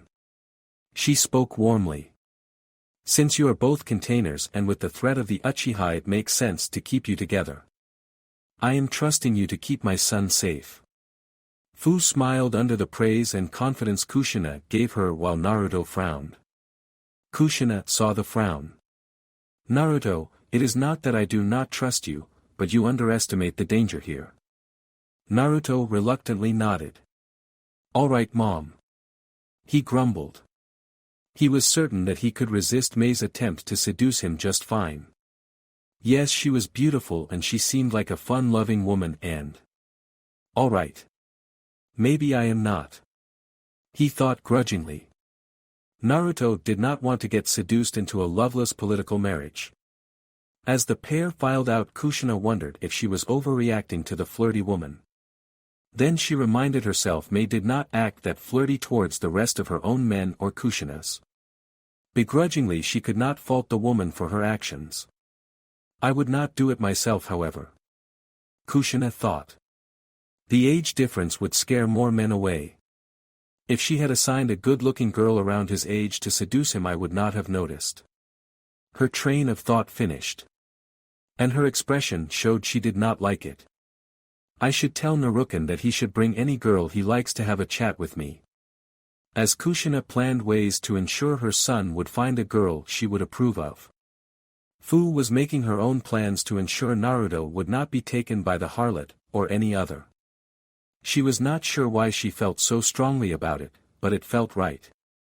And Kushina-sama approves of my initiative. I will not fail her. She vowed to herself. Taiyuya ground her teeth in frustration as she saw Karen and Anoka chat happily with each other about one science thing or the other. Well, some sciencey bullshit, the only thing needed to defrost the ice bitch, she raged in her mind. During the return journey home she had utterly failed to make any progress. Anoka stayed distant and aloof with a I am better than you vibe added on it as the journey wound on. Taiyuya was happy. In hindsight, the woman at least did not try to make a run for it as they traveled on land back to Oto. Well, if everything went to plan, the crew of the hijacked ship should have been scared shitless. Taiyuya comforted herself with.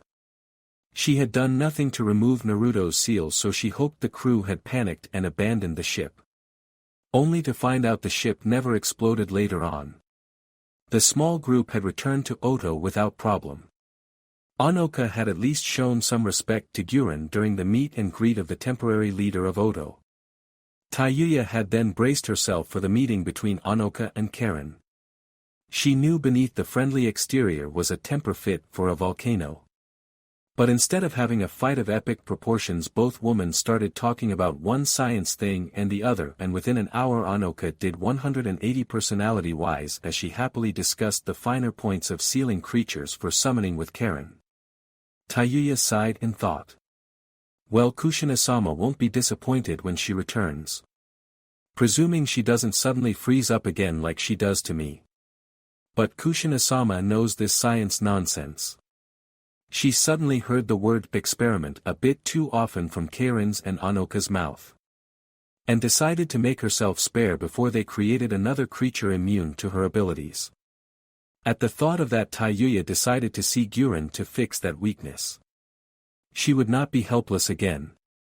Toby was slightly happy his puppet finally managed to stir up enough troops and hatred to organize a proper counteroffensive against the pushes the joint rebel/Oto troops had made. A good part of his happiness was blunted by the fact he had personally hypnotized suggestions several of Yagura's weak-minded henchmen to be more susceptible to the man's plans. Toby found that he had to do far too much in order to quell the unrest after his puppet's defeat. Causing the Uchiha to briefly wonder if he had overestimated the loyalty the foolish Kiranin had for his puppet. If they were not as loyal as he thought, it could threaten his plan. Now that the ball was rolling, however, his puppet showed why he had become a Kage in the first place, and Toby tuned into the last part of the speech. "And will take care of the two bloodline whores and their trickery myself," the man shouted. And the assembled troops roared their approval. Toby gave an unseen nod of approval. Those sheep would be an useful distraction so that the limited area of the seal would no longer interfere with his puppet's monster turtle. He would just have to hope their apparent loyalty held out. Toby left in a swirl of distorted air, confident his puppet would organize his troops sufficiently for them to be useful.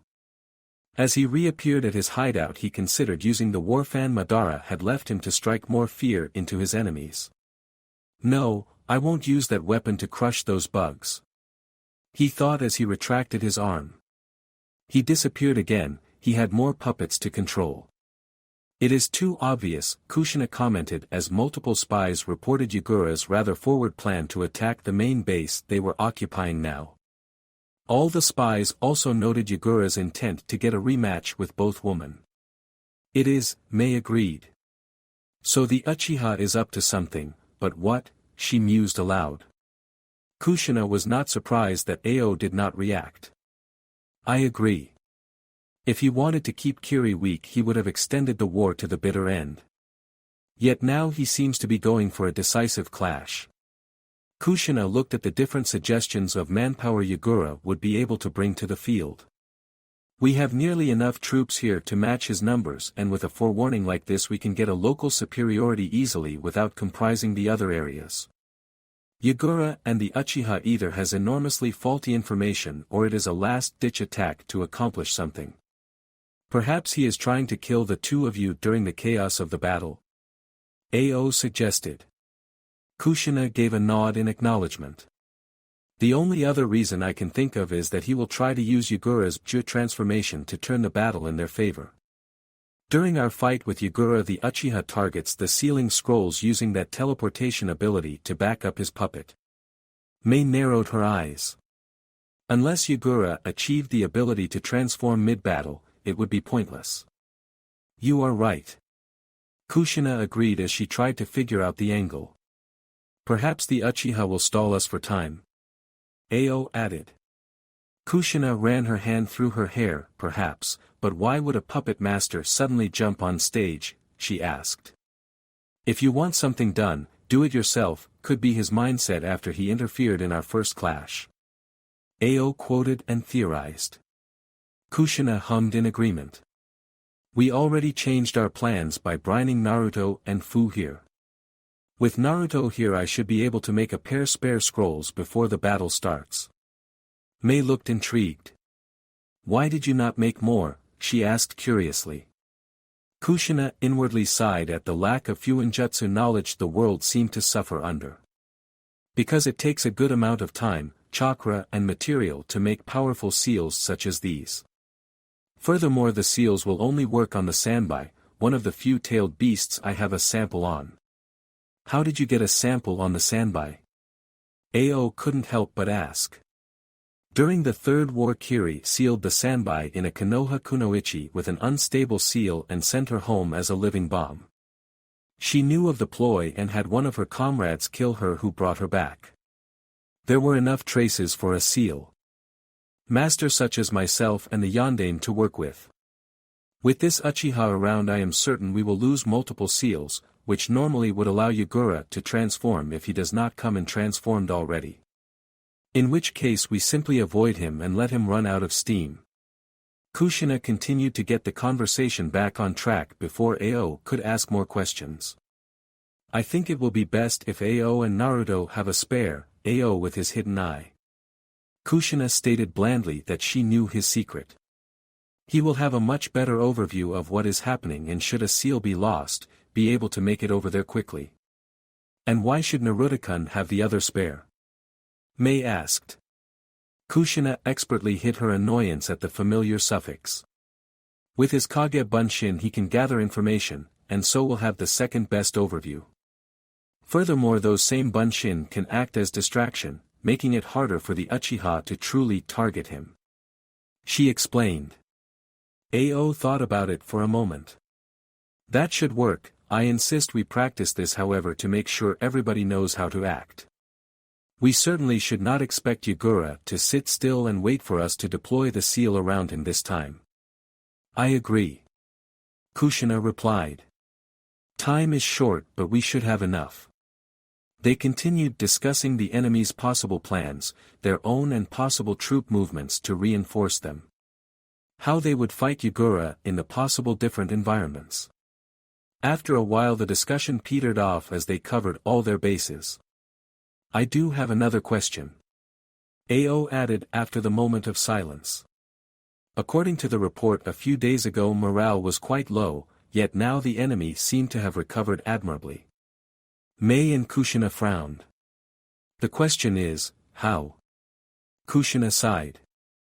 I would be tempted to blame the Uchiha, but if he could use mass hypnosis like this, why does he not come over her and hypnotize us? Ao suddenly stiffened. This ability might be very limited or ran out. But we need more information on who is rallying the troops to make sure. We should not make powerful abilities for our enemies to have. Kushina sighed again. You are right. Well then.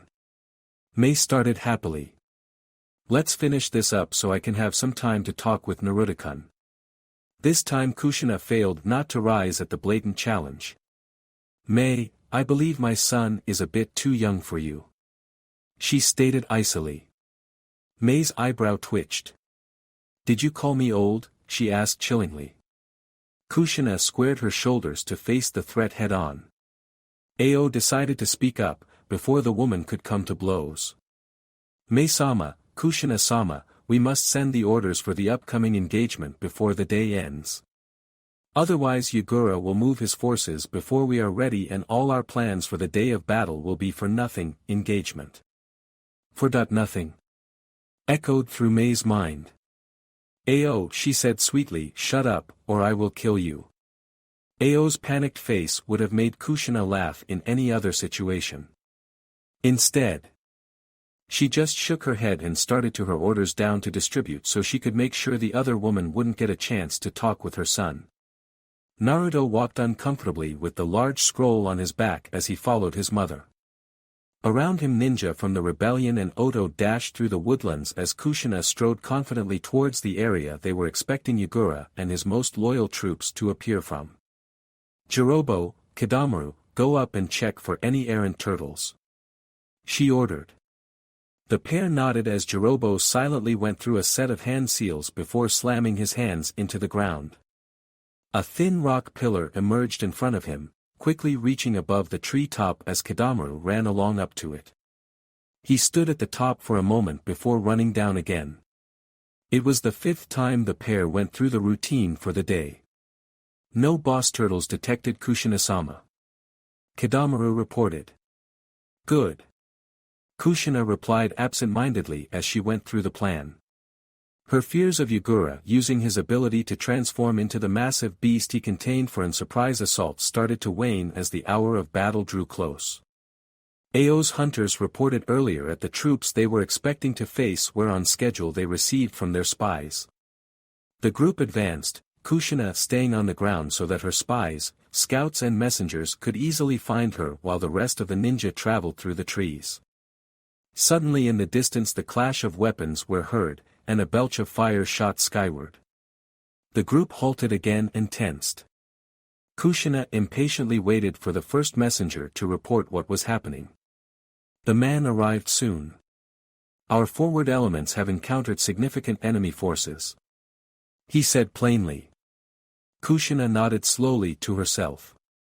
Head towards Oreguros and tell him to advance quickly, she replied. She waved another messenger. Tell Mei that Odo forces are engaging as planned. I will stay here until I hear or see something about the turtle. The messenger nodded as he set off, traveling along the Odo/Rebel line towards the rough location Mei was. As the man shot along the trees the sound of battle intensified, explosions from tags now regularly sounded through the light woodland. He soon found the rebel leader and relayed the message. The woman replied. I understand, I will relegate my last orders before we head her way. The messenger nodded and shot off. Mei quickly looked at the map one of her ANBU was carrying with a few rough notes. After a moment of observing it she snapped out a few orders for the messengers to relay. Mei looked to her 5 companions, each bearing a scroll on their back. Time to win Kiri from this madman, she said gravely. The men around her nodded, and together they set off. Suddenly a massive coral spire erupted left from the combined group. In the distance they could see the impaled ninja flailing out the last of their lives. Kushina saw the spire and knew she just lost a few teams judging from the position. She clicked her tongue in annoyance. We failed to spot his approach, she said before snapping her fingers. The few Odo shinobi nearby immediately knelt before her. Get the reserves, I want guaranteed local superiority. Tell them I do not want any heroes fighting Yagura. Draw the troops further along the lines if you have to, she ordered coldly. The men and woman nodded before setting off. Kushina turned to Mei, let's go. Mei gave a grim nod in reply before following Kushina who towards the spire in the distance, the impaled figures no longer moving. Kushina led the group as they followed the path of destruction Yagura left. And soon found him fighting and killing another team, who did their best to avoid the attacks from the man. He was covered in a cloak of red chakra with 3 thick tails that thrashed wildly around. As Kushina closed she threw a kunai with inscriptions around its handle. Yagura easily avoided the kunai, who hit the ground, its angle and force causing it to stand at a near-perfect 90% angle to the ground. The moment it had this position smoke started to spew upward, marking its location for the world to see. Remember the drill, Ao bellowed as the guard around Kushina and Mei split up. 5 people going each direction, all bearing scrolls on their back. Yagura moved to intercept one group, but with both Kushina and Mei charging directly for him he had to stop his pursuit. He lashed out with his staff while his chakra claws came from another angle, trapping Mei in between who barely escaped with a substitution. He flicked his tails with a thought to destroy the chakra chains Kushina tried to entrap him with. Yagura saw Ao deploy the seal the man was carrying but did not see the reaction he expected. Before he could analyze further he had to fend off several molten magma shots before whirling around to meet Kushina's stab which was slowed down by his cloak. He twirled his staff around and used the hook to nearly disembowel Kushina, forcing her back and he swiped his weapon wide, scoring a shallow wound on Mei's arm. He rushed towards Mei as she backpedaled and formed hand signs. The wave of lava the auburn-haired woman spat out checked Yagura's advance. He sensed a buildup of chakra behind and formed his own hand seals to counter the inevitable fire-based attack from Kushina. He was right, and his wall of water blocked the fiery fire dragon Kushina launched his way. Yagura frowned and started to solidify his chakra cloak. Enough, this ends now. He spoke solemnly as he went through another set of hand seals. Worry flashed over Kushina's face before she smirked. A split second later Yagura saw why. Glowing lines of chain-like ink snaked underneath the burning remains of the forest. Moments later he felt his connection to his Ju shatter and the malevolent chakra around his dispersed rapidly. Burn away the trees so he cannot hide. Kushina shouted as she went through the hand. Signs again. Katan, Gokakya no Jutsu. Kushina shouted as she swiveled her head, torching the area. As her wall of flames approached Yagura he slammed his palm into the ground. Sango no Kabe, he intoned. Turning his back towards as he faced Mei, he saw her also spitting a stream of fire to torch the forest. He started his own hand seals as Kushina's flames hit his coral wall. The wall remained undaunted as the wall of fire swept along.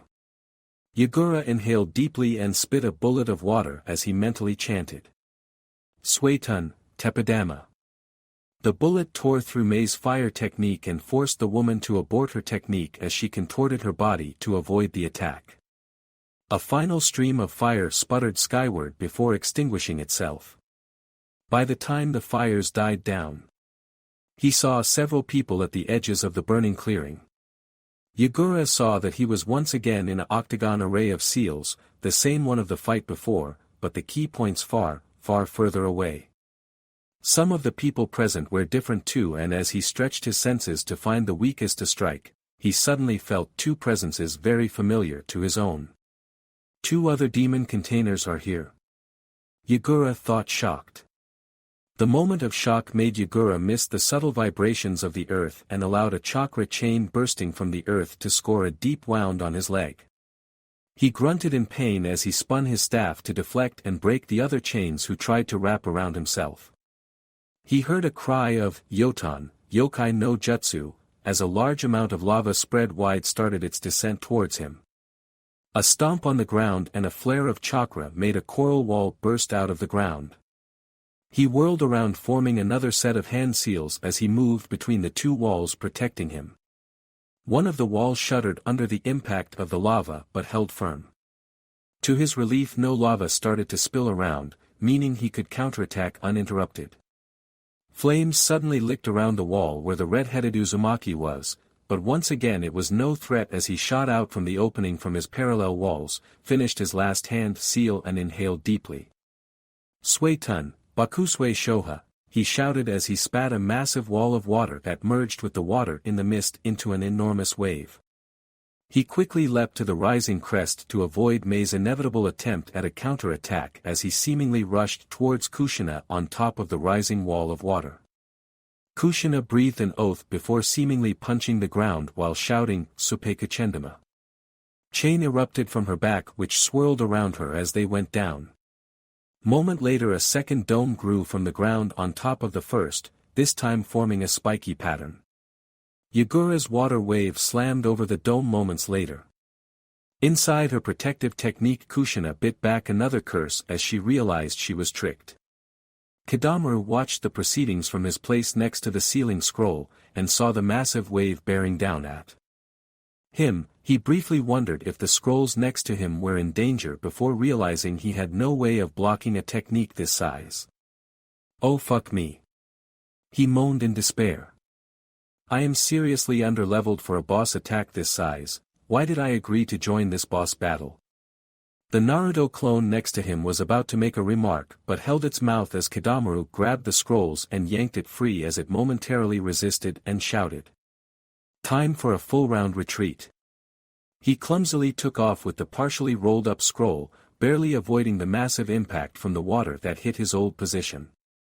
The clone was too slow to follow and disappeared. Yagura ignored the fleeing Oto ninja and focused inwardly to draw his tenant's chakra, but instead of the rush he expected he only managed to sluggishly draw a single tail again before his concentration was broken by a rising wall of chains in front of him. Instead of the overhead chain attacks he expected by now nothing happened, until he heard a cry from behind and saw a handful of lava goblets arcing towards him. He quickly moved to the side and saw the chakra chain wall grow alongside him to keep him corralled in. He briefly considering attacking the wall, but it could be an elaborate trap, or a well-made bluff. Moments later the choice was taken from his as May tried to kick his head clean of his shoulders. The pair fought furiously, exchanging blows at speeds few of the viewers could match, denying Yagura the opening of escape when the walls went down and Kushina joined the close-quarter fight. Yagura was no fool and knew he was being pushed towards the center of the seal. His mind worked furiously to find a way out of his predicament. He had expected the seal to fail once he removed one of the cornerstones, yet even when the Oto ninja fled with the scroll it did not. Hidden in the trees a frowning Tobi had the same line of thought. How dangerous that Fuinjutsu technique is. He thought. That woman keep getting more dangerous. He saw the Oto ninja that had fled scamper back to his position and gingerly place the seal back, but to bother their surprise it did not re-engage. Moments later he saw the Kyubi Jinchuriki with a large scroll on his back, or perhaps a clone approached the Oto ninja and softly spoke to him. Tobi could not read their lips, but judging on how rapidly the Oto ninja was losing his color it was bad. You mean I could have game-overed myself? An aghast Kadamaru demanded even as the Naruto clone placed the seal in its position. This time the seal did flare and the seal visibly strengthened. Yes, you are lucky that mother placed a failsafe to prevent an explosive failure that happened to kick in this unexpected situation. I don't remember my mother ever mentioning to rip off the seal when it's active to escape an attack. But. Kadamaru stuttered before suddenly stiffening as an unknown voice chimed in. That certainly is some interesting information, Kyubi. Both whirled to meet the unexpected threat. Naruto spotted the mask barely on time and avoided looking into the man's lone eye. Kadamaru did however and stiffened, before sighing in relief. Made my will save, he declared victoriously before staring blankly ahead, arms still raised in mock victory. I wonder how many seals can fail before Yagura can use his full power again. The masked man said in a tone of idle conversation. The clone made a snapshot decision and lunged for Kadamaru while bellowing, "He is here!" Snatching the multi-armed man with him as he leapt away. Tobi merely frowned before spitting a small fireball, incinerating the freshly placed scroll. He briefly considered traumatizing the clone's mind, but he was uncertain if the experience would carry over properly or would the pain be dulled as it was processed by the boy's subconscious. Instead he threw a kunai that flew unerringly through the foliage and struck the clone's back. From the left side he suddenly felt a massive spike of Ju chakra. Ah, so there is the real one. He said idly, like the danger of enraged demonic container was nothing. Near the center of the seal Kushina suddenly had to make a critical decision. On the one hand the seal was now rapidly buckling under the strain of the supercharged scroll Naruto left behind. Well, thankfully it didn't explode compared to the last supercharged seal. She thought dourly as her mind rapidly considered her options. She could abandon her fight with Yagura to deal with the masked man and hope May could deal with Yagura before the seal truly started to fail, and that was happily presuming no other seals would be taken down. The decision was made for her when the seal started to fail at places under the pressure the cubified Naruto put on it. The seal was not designed to take the massive power the nine-tailed demon could exert to its surroundings. Naruto was barely in control after the beast saw his clone's memories and knew its true target. Power poured into him and Naruto funneled it directly into the seal before the urge to rend and tear became too great.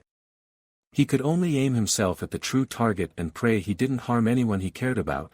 The rage of the beast was becoming too great to control. "Work with me, Kyubi," he shouted to his tenant in his mind as his vision turned red. Raw power alone will only play in his hand. Tobi merely shifted dimensions as the enraged boy flew through him, 3 chakra tails trailing behind him. He was about to shift back when the 4 tails tried to stab his specter form repeatedly. He frowned as he moved to clear himself for a counter-attack only to be nearly decapitated by a fourth tail that formed itself fully halfway through his strike. He shifted location further away from the seal. But the beast picked him up through the foliage through means unknown for Toby, and he was forced to shift again to avoid the blast of fire that tore through the tree tops, turning the forest into a burning hell even as men and women fought to the death between the fires. Toby's frowned. The QB container is far more powerful and in control than it should be. He thought, annoyed as he mentally shifted plans to accommodate the container's earlier capture. To use the beast's abilities instead of just trying to use its claws. He moved again, dragging the enraged boy further away from the battlefield. He could not afford Sanbai getting itself dispersed because Kushina and Mei killed his puppet. He would wrench out the bjo from the man's gut before that happened. But neither could he afford the boy to completely lose control and free the QB, or that his enraged rampage killed people vital for maintaining the tense peace that currently reigned. He was snapped out of his thoughts by another enraged roar and the gathering of black and white chakra spheres. Recognizing the attack for what it was, he quickly moved and blasted the boy off his position. The chakra spheres lost cohesion and exploded in a brilliant display of destruction. Momentarily disorientated by blasts gave Toby the opening he needed, and he attempted to force himself into the boy's mind to subdue the beast. He expected an easy entry with the boy heavily suppressed by the beast. Instead he barely made in before he was violently repelled by a maelstrom of chakra. He caught a glimpse of QB standing tall and proud behind the gate, its massive tails going through the bars touching Naruto's back, pumping waves of red chakra into the boy. But Naruto was not held down or captured in any way or form. Toby cursed in his mind even as he teleported away towards Yugura. The boy and the beast had come to some kind of agreement that involved killing him. His plans needed more adjustment again thanks to the damned Uzumaki. After Toby disappeared, the cubified boy raged towards the heavens and indulged himself into destroying the environment even as the tails sluggishly receded. As the last of the tails dispersed into the air, Naruto collapsed exhausted. "Well, QB, seems like we made him run away, we'll get him next time." He spoke encouragingly into his mind. He got an irritated growl in return, but at the same time he felt a sense of agreement. Naruto was never so glad he managed to make a split-second deal with Beast. In exchange for limited control over his body, he would allow QB to push more of its chakra into him and cede for control of the tails towards the beast, all in the singular purpose of killing the man.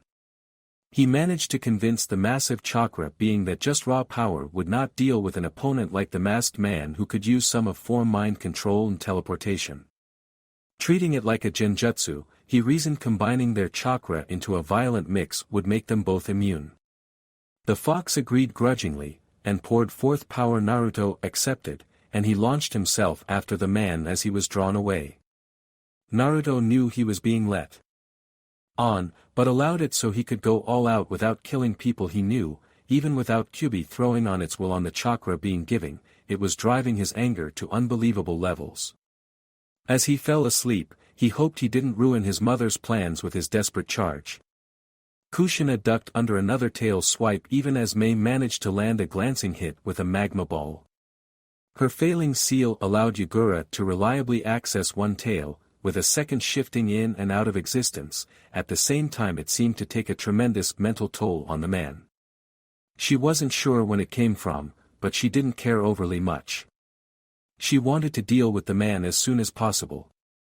She could figure out what happened after the dust had settled. They exchanged another flurry of blows, neither side gaining a definite advantage as Yugura's churka tails was more than capable of preventing one of the women to successfully flank him.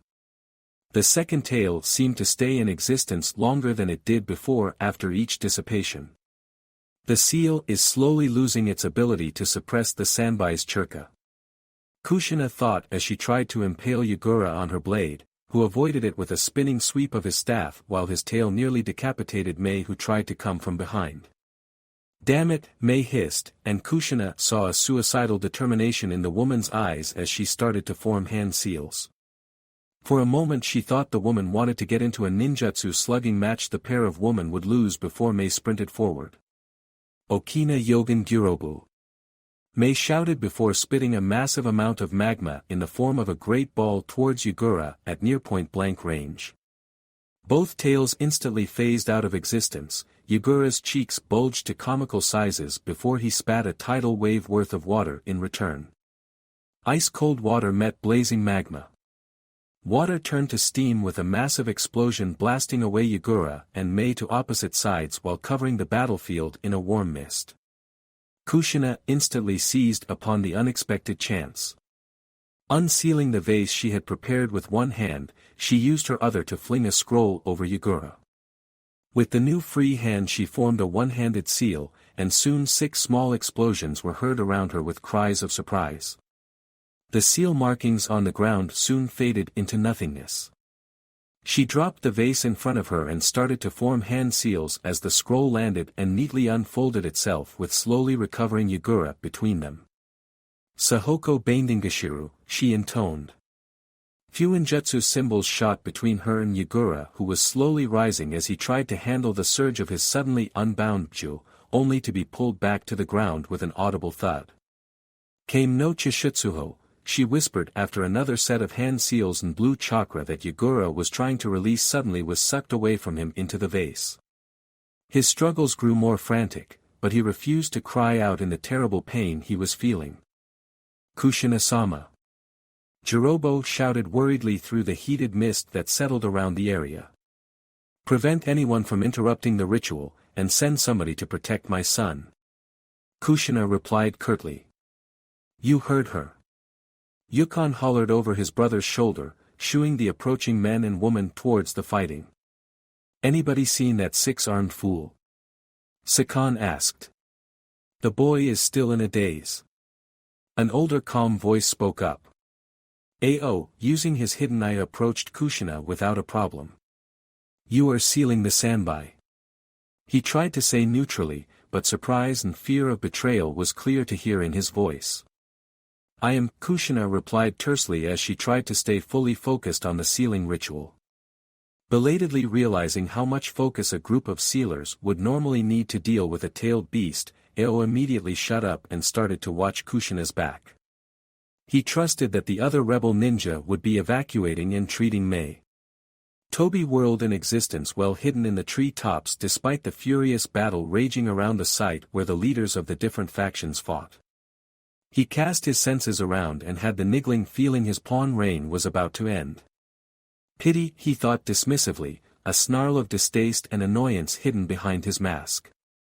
He turned his gaze towards the battle site, briefly wondering why it was so quiet before he saw his answer. With a snarl he phased out of existence and reappeared near Kushina. You have defied me for the last time, woman. He growled out as he struck out to disembowel her from the side. Only for his attack to be blocked by an older man with a single eye, his other seemingly gone going by the eye patch. The man's free hand struck out in a Hyuga manner, and Toby barely managed to avoid the blow by phasing out again. He saw his opponent's face momentarily twist in frustration before returning to calculated neutrality as he tracked Toby's movements. Before he could reposition himself, Toby phased back and shot forward, this time not going for the woman, but the vase she was sealing the sanbai in. Only for his kunai he had drawn to bounce off the vase with a dull clunk. Refusing to stumble in surprise like a rookie, his opponent rushed from behind only to nearly crash into the vase himself as Toby phased out. As Toby retreated, the man struck the spectral form with no effect. His single visible eye narrowed as he analyzed his enemy.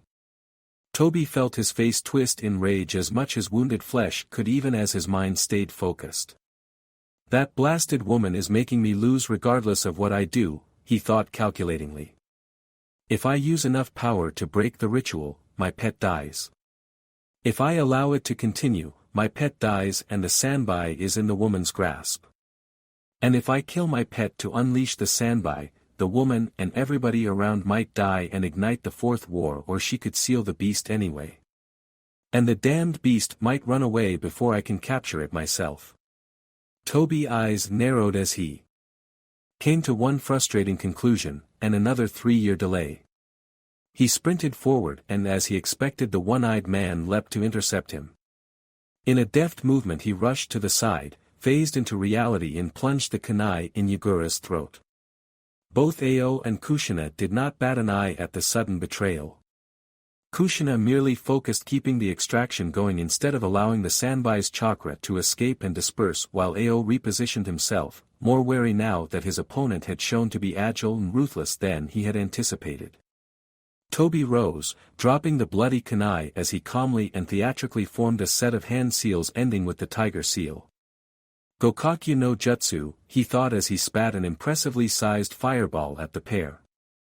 Seriosho, Ao shouted and he struck forward with his palm, a torrent of water shot forward and hit the fireball, thickening the mist with more steam as the jutsu collided.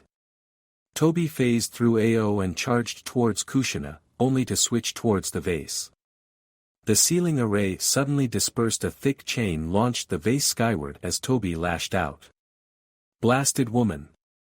Toby thought. Behind him he sensed the Sanbai's chakra escape Yagura's mortal frame. Kushina disappeared into the mist and Toby threw a brace of shuriken behind him, delaying the one-eyed man for a second as he ran to chase the woman. He saw her form partially obscured in the mist leap upward. Toby kept moving. His target's partially obscured form was enough for his Sharingan eye to calculate where she would land. With a twist of his wrist he had another kunai in his hand and he stuck just before Kushina's feet touched the ground. To his annoyance another set of golden chains shot from the woman's back into him, causing his phased-out form to shoot through her. Kushina's follow-up attack was ignored too as he whirled around to face her. Toby ignored the frigid look the woman was shooting him as he analyzed the best way to kill her, staying phased out as the chains she shot still impaled his ethereal form. Ao, get clear, she said in a tone that could freeze the seas solid. Toby saw Ao stop, who was moving to stand beside the woman. He opened his mouth before it suddenly shut, his single eye bulging in surprise. A moment later he turned around and made a decent impression of a startled hare. A second later, judging the man away far enough, Kushina raised her free hand in a ram seal, her other hand still holding on the vase. With a frown of concentration a thick forest of chains shot up from the ground, rising a couple of meters. It took Toby a single second to realize what she had done and it took most of his willpower not to gape in surprise at the cleverness of the woman. I cannot phase in without a part of my body overlapping with one of the many chains. What lasts longer, Uchiha? Kushina spoke calmly. My chains, or your ability to be a cowardly ghost? Toby kept his face expressionless even as he fumed inside that the woman had the gall to accuse him cowardice. Instead of responding vocally he walked through the forest of chains. He knew where the woman was, she had a shield of chains around herself. No flaw in this technique, there is no opening large enough for me to squeeze through and burn her to ashes. He walked to the edge of the forest. Individually these chains should be easy to break, but how will she respond, what is her strategy, he thought. The longer he had to analyze the situation to find an opening, the more his anger abated at the repeated failures of the day. With his time running out he decided a retreat would serve his goals better for now that the woman managed to force a delay. Capturing the Kyubi might be possible now, but I would be holding on to the boy for 3 years, that is not an option. You win this time, woman. He snarled as he stopped his stalking. Without a further word he was sucked by his eye and left the field of battle. Kushina barely heard him, completely focused on the feedback of her chains like 1,000 feelers blindly waiting for their prey to them. She knew she couldn't keep up much for longer, but she had no guarantee the man was gone. She planted into the ground before her feet and dismissed the chains in front of her, only to be greeted by the remnants of a slightly misty battlefield. She stretched her senses to her limit as her opponent did not jump the opening and slowly dismissed more of her chains. As the last chains dispersed she saw Ao and Jirobo with Kadamaru slung over his shoulder. He is gone, he left some time ago. Ao said calmly even as he mentally was going through comparable techniques to counter the phase shift ability of the masked Uchiha. Kushina picked up the pot and walked to the spot the thoroughly perforated corpse of Yagura lay. His body was one of the battlefield debris lifted by her technique. A quick check revealed that no single bit of Sanbai's essence was left in the corpse. She gently adjusted a few choice seals on the vase and sensed a minimal amount of Sanbai's chakra. Ao cleared his throat to gain her attention. The Uchiha killed Yagura before I could get a hold on the Sanbai. She answered to his unspoken question. Ao nodded. My-sama will be disappointed she did not get the honor of killing Yagura herself. He spoke before frowning. Although back in my day a dead enemy was a good enemy. He added wisely. And my son? She asked rather pointedly. Jirobo gulped. Sakan and Yukon scrambled a squad and is tracking the path of destruction he left. He answered while praying to the gods Kushina would not take out her ire on him. He had not seen her this angry since he became part of the Sound Four. Sakan and Yukon dashed alongside the path of destruction Naruto had carved, trees there torn down, survivors bore long gashes, others were impaled by something, most of the times clean through the trunks. There were some blackened spots indicating the usage of Katan chakra, but the midnight black ashes showed an intensity the pair hadn't seen before. At the edge of a large crater he found Naruto down on the ground. His clothing was blood-soaked but to their relief he was breathing steadily. Wake up! Sakan commanded sternly as he shook his shoulder, doing his best to keep the worry out of his voice. A groan responded him to his relief. The ninja she had ordered to follow her arrived and a rebel medic immediately started scanning for any open wounds. Sakan saw the worried face the medic had and waspishly asked. What is wrong? His body is extremely stressed, I am not certain if I can do something that would help. What did he do? He medic inquired. Sakan decided that, he has a nine-tailed monstrosity sealed inside him just like the guy you were fighting against. Was not the correct answer considering those present and merely replied. Nothing you have to worry about, can he be moved? The medic looked displeased but folded after a moment. He can, I would advise against using chakra as I do not know what stressed his coils. Sakan merely slung Naruto around his shoulder like a sack of potatoes, trusting his brother to keep the boy steady and carefully started to make his way back. Ignoring the medic's disapproving look at their less than professional choice of transporting the boy. They returned to the clearing to see it was turned into an impromptu command center. The sound of fighting had receded quite a bit and Yagura's now headless body indicated efforts were made to break the enemy's morale. They saw the boy's mother snapping capture and retrieval orders to the assembled ninja and Sakan sighed in relief she had come out of the battle unharmed, unable to get a proper view as they had dashed off with the lingering mist. With care they gently put down Naruto and sat beside him. Kushina soon saw the pair and walked to them, her expression tense. How is he? She asked. He stressed his body somehow, the medic didn't know how. Sakan replied as he pointedly looked the boy's stomach to communicate his suspicion. Kushina sat down beside the young bonded man and hovered her hands over Naruto, her hands started to glow with the same green tint as she scanned him. After a moment of scanning Kushina's tense expression morphed into relief. He is fine. She scowled. Until I have a talk to him that is. She finished with a tone of anger lacing her voice. Sakan opted to stay silent. Jirobo, keep a watch over Naruto. Sakan and Yukon, I need you at the front to aid capturing the fleeing cowards. The pair looked puzzled but acknowledged the order and set off. Kushina set off as well, leaving behind Jirobo and Naruto behind in the clearing with a token guard and other wounded as the few items that made the impromptu command center were packed up again and followed Kushina into the forest. Naruto returned to the land of the living an hour later with a pounding headache and seemingly with every fiber without his body. Set a light. I need a different plan. He groaned out his thoughts. Charging straight towards the enemy is a plan? Jirobo asked sarcastically. Naruto mustered the strength to glare at the fat teenager before sighing. Before he could reply, Jirobo placed his large hand over his mouth and simply said, "You can tell us in private, that plan of yours." Naruto blinked in surprise before nodding understanding. Gazing skyward he asked, "Did we win?"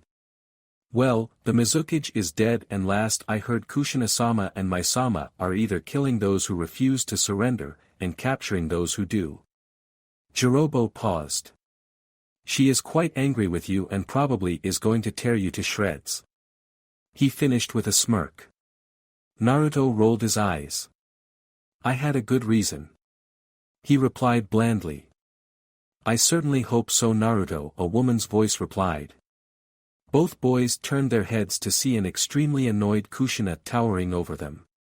And despite not being in the firing line, Jirobo wilted together with Naruto under her glare. "So Naruto." Kushina started icily while keeping a firm hand on his shoulder. "What is this good reason of yours?" she demanded after having dragged her son into the woods and placing a privacy seal to ensure their conversation stayed that. "I thought you wouldn't be so reckless anymore." She continued with a glare. Naruto slapped away his mother's hand and returned with a glare of his own. The Kyuubi is not some mindless heap of chakra and is quite pissed at the masked bastard himself. Kushina frowned. "You kept control of it before, why lose it now? Why give the beast control like that?" she asked with a harsh tone. "There is a world of difference between taking that power and getting it pushed into you." Naruto growled. "If I gave it control like you think I did, everybody would be dead now." Kushina was taken aback by the anger Naruto was displaying and knew he had her temper. "Calm down, Naruto." She tried to speak soothingly, but it only seemed to set him off. "I am perfectly calm. I am sick of everybody jumping to the damn conclusion I want to go on a rampage," he shouted. Kushina bit back her initial response and reined in her own rising ire.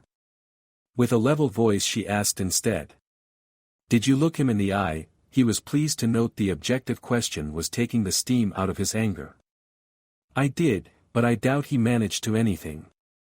I managed to get a deal out of the furry bastard before we started torching things. Note to self, make sure Naruto spends less time with Anko." Kushina thought as she heard Naruto curse nearly every sentence. "What kind of deal?" "Allow me to keep control of my body, take control of the chakra tails to stab the Uchiha with and to spike its chakra instead of giving me a constant stream so we could work together to kill him." Kushina smiled slightly. That was a good plan to counter him. She praised slightly before putting a stern face. "But you stressed your body badly. I am sure you are feeling the effects of the surging Ju chakra in your coils." Naruto murmured a sound of agreement. "Naruto." She spoke his name kindly, getting his attention as she kneeled in front of him so she could look in his eyes.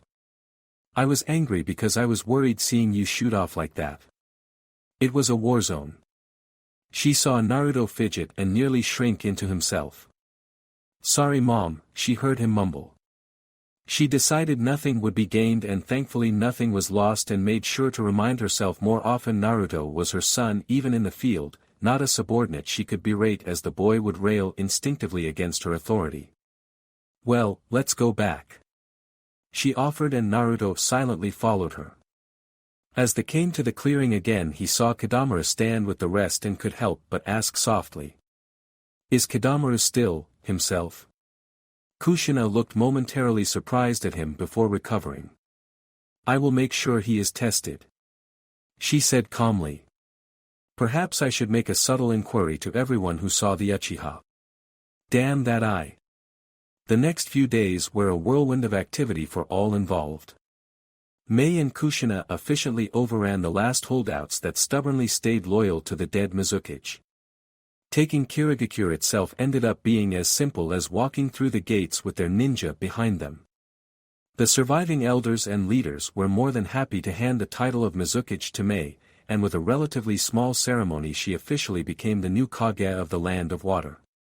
Behind the scenes there was quite a bit of turmoil, and the nobles supportive of Yagura's anti-bloodline policy suffered a rash of accidents or violent robbings.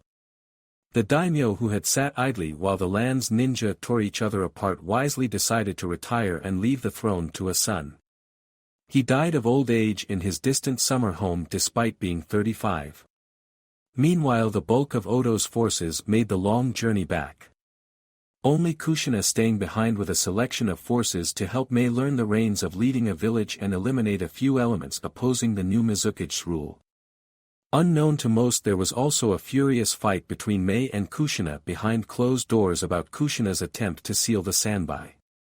None however would know it happened, nor what was discussed. With a flourish of her pen, Mei signed the treaty between Odo and Kiri, making their alliance official while at the same time securing a multitude of trade, intelligence and mission deals for both sides.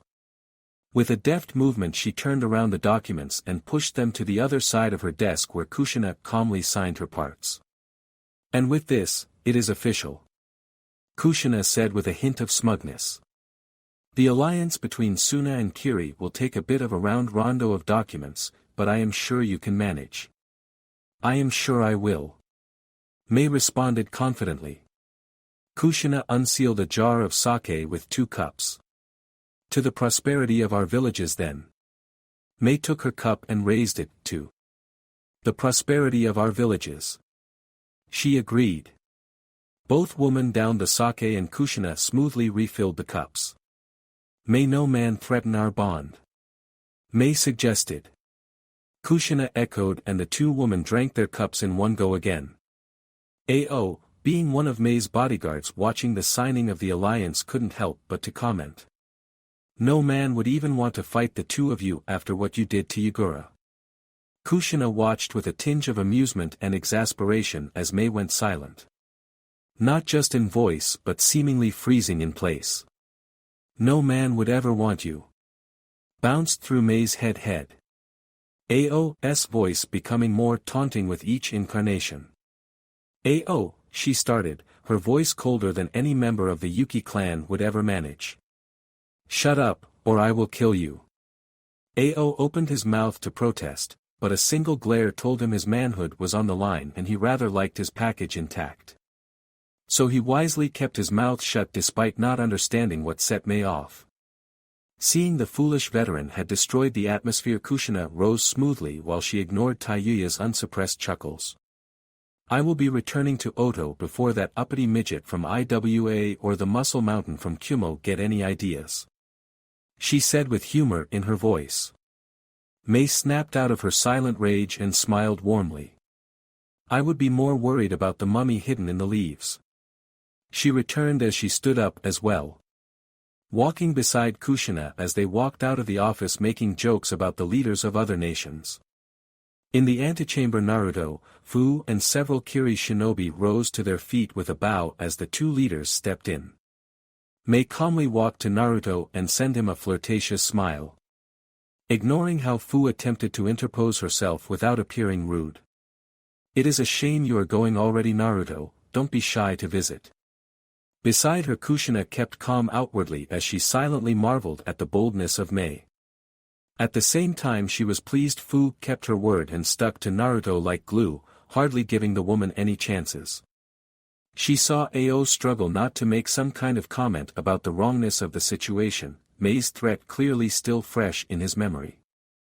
She was also rather pleased Naruto kept his hormones under control and kept his eyes on Mei's face despite the woman's best attempts to get them more south. I will be sure to try if I have a mission nearby, Mai-sama, Naruto replied neutrally. Which will be never, Kushina added in her thoughts. Mao Naruto, call me Mei-chan, Mei said sultry. Naruto's eyes flickered to Kushina for a moment. Sadly his mother's neutral expression gave him no hint on how to deal with the situation, so after a moment of stressful thought he replied. Very well, Mei-chan. He finished with a short bit of hesitation. Mei's smile that appeared at his correct response had him blush. Fu was not unaware of his uncertainty, swooped in to the rescue. Kushina-sama, is it time to go? She asked steely, giving a girl a quick smile. In approval Kushina responded, indeed, gather the troops with Naruto would you? She asked. Without further ado she grabbed Naruto's arm and dragged the boy out of the danger zone. Mei straightened and calmly continued like nothing had happened, dispensing her own orders to the waiting ninja or receiving reports from them. As the ninja scrambled around like a bunch of headless chickens to obey her orders, she turned towards Kushina, extending her hand for a final handshake which Kushina took. "I wish you luck with the midget and the mountain, Kushina, until we meet again. And I wish you luck stabilizing this war-torn land, Mei." Mei turned around and returned to her office while Kushina strode to catch up with her son. Naruto found the journey home quite unexciting. Despite the unrest still lingering around the lands, none were foolish enough to bother a small army of shinobi. Kushina's organizational skills ensured there was sufficient transport and supplies, meaning Naruto didn't and couldn't do more than ensure he kept up with the group. That gave him time to think about his romantic life. Between Mei's bold advances, his mother's advice and Fu's protectiveness against Mei's advances made him realize he rather preferred bold woman. Something Hinata was not. Naruto liked her kind and caring nature, but her passiveness and willingness to forego her own wishes for his was growing unappealing now he had experienced the other end of the spectrum. Naruto heaved another sigh as his thoughts kept running around in circles while he watched the waves. He was hardly the only Oto ninja lazing about. The ship's too small for any meaningful exercise. He glanced to the sides and saw Fu walk towards him.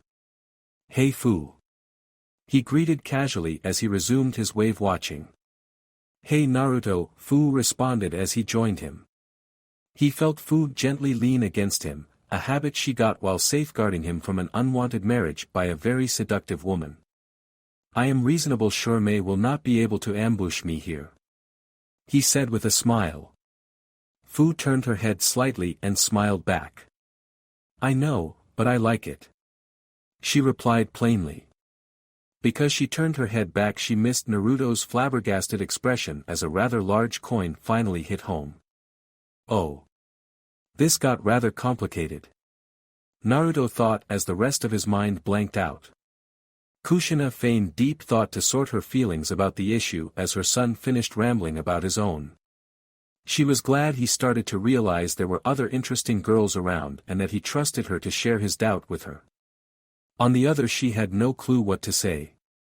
Her own relationship was childishly simple to her own embarrassment. She allowed herself get swept off her feet by a pretty boy that rescued her from quite bit of nastiness on from there. Things just clicked. And all the books in the world she had read seemed rather useless at the moment. She did know what she wanted, and that Fu made her own interest clear to Naruto. In such a way that his usual thickness to romantic situations was completely circumvented was certainly a pleasant surprise. Kushina approved of the girl far more than the meek Hyuga girl ever would. Now how to convince Naruto that he should let the Hyuga girl down gently, the friendship he has with her is far too important to him.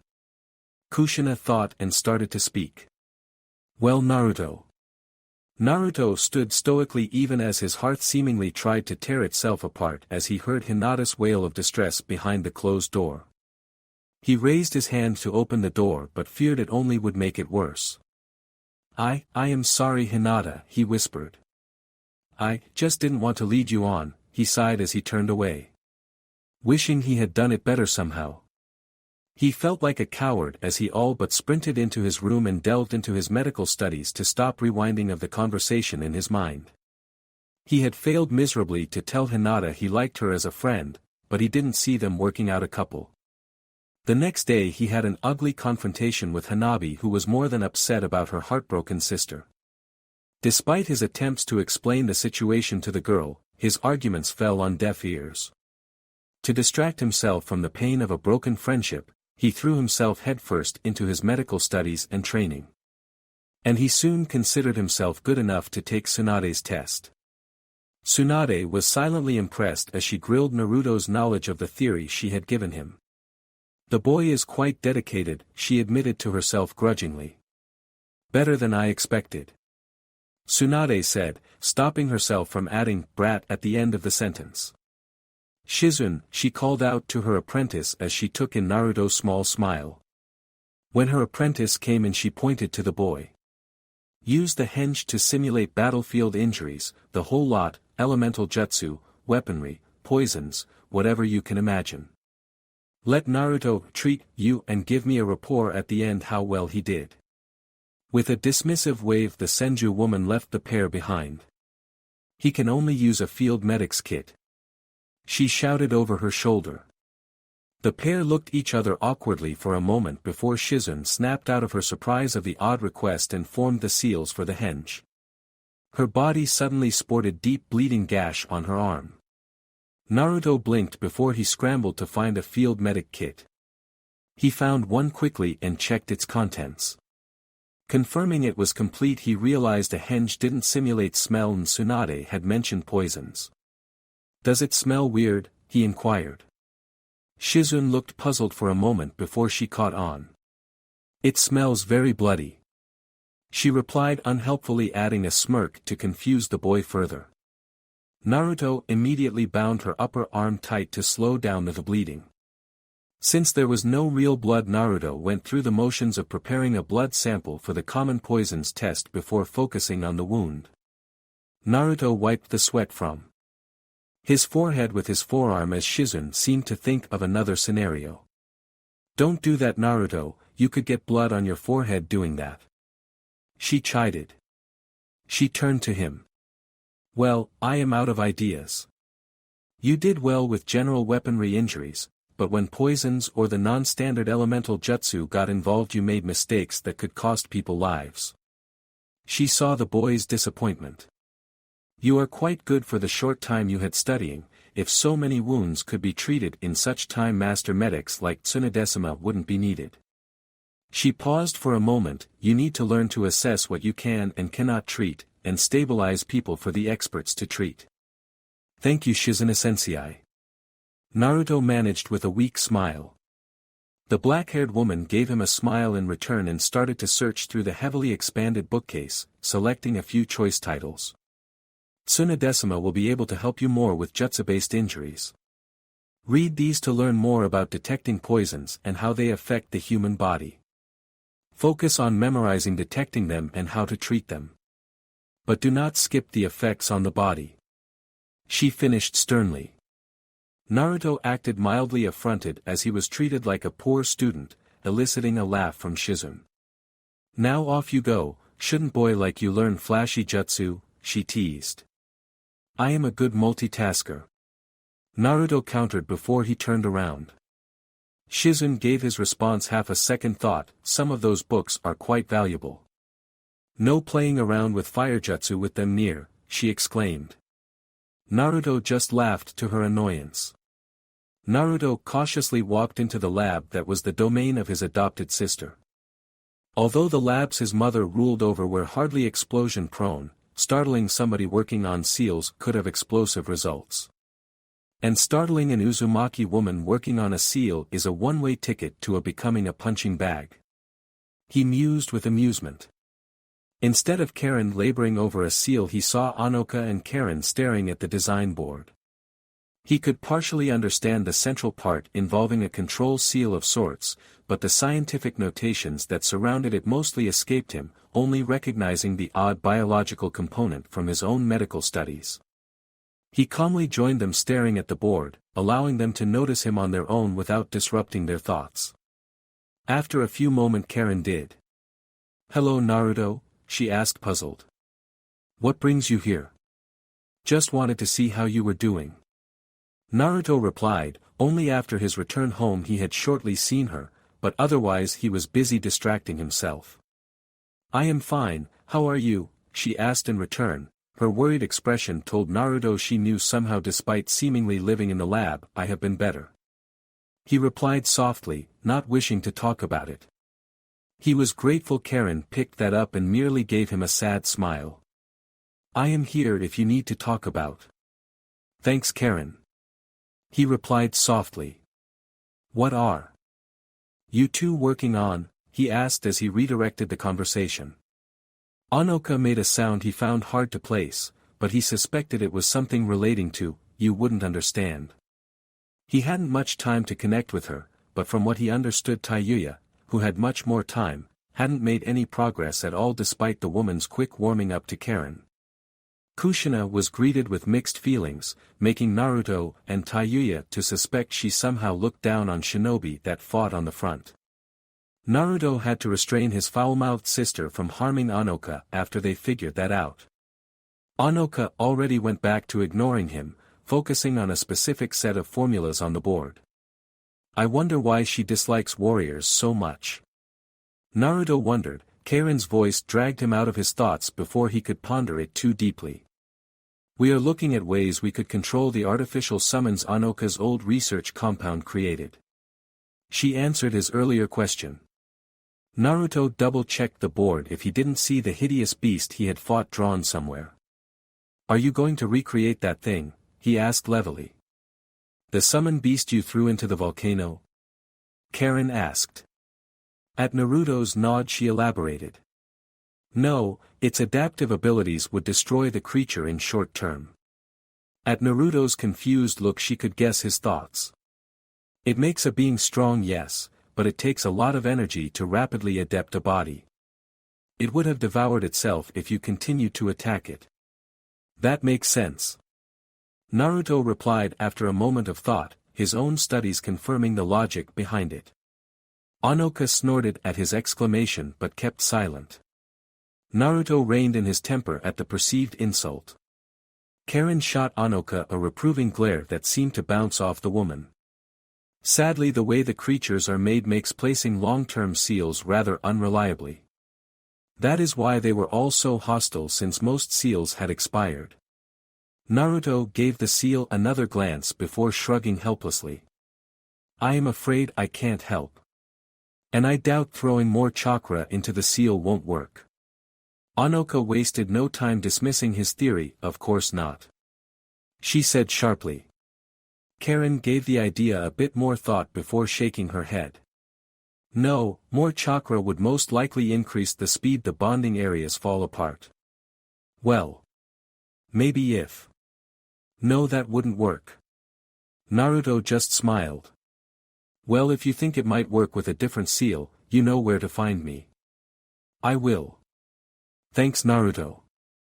Naruto merely waved and let her go back to her research.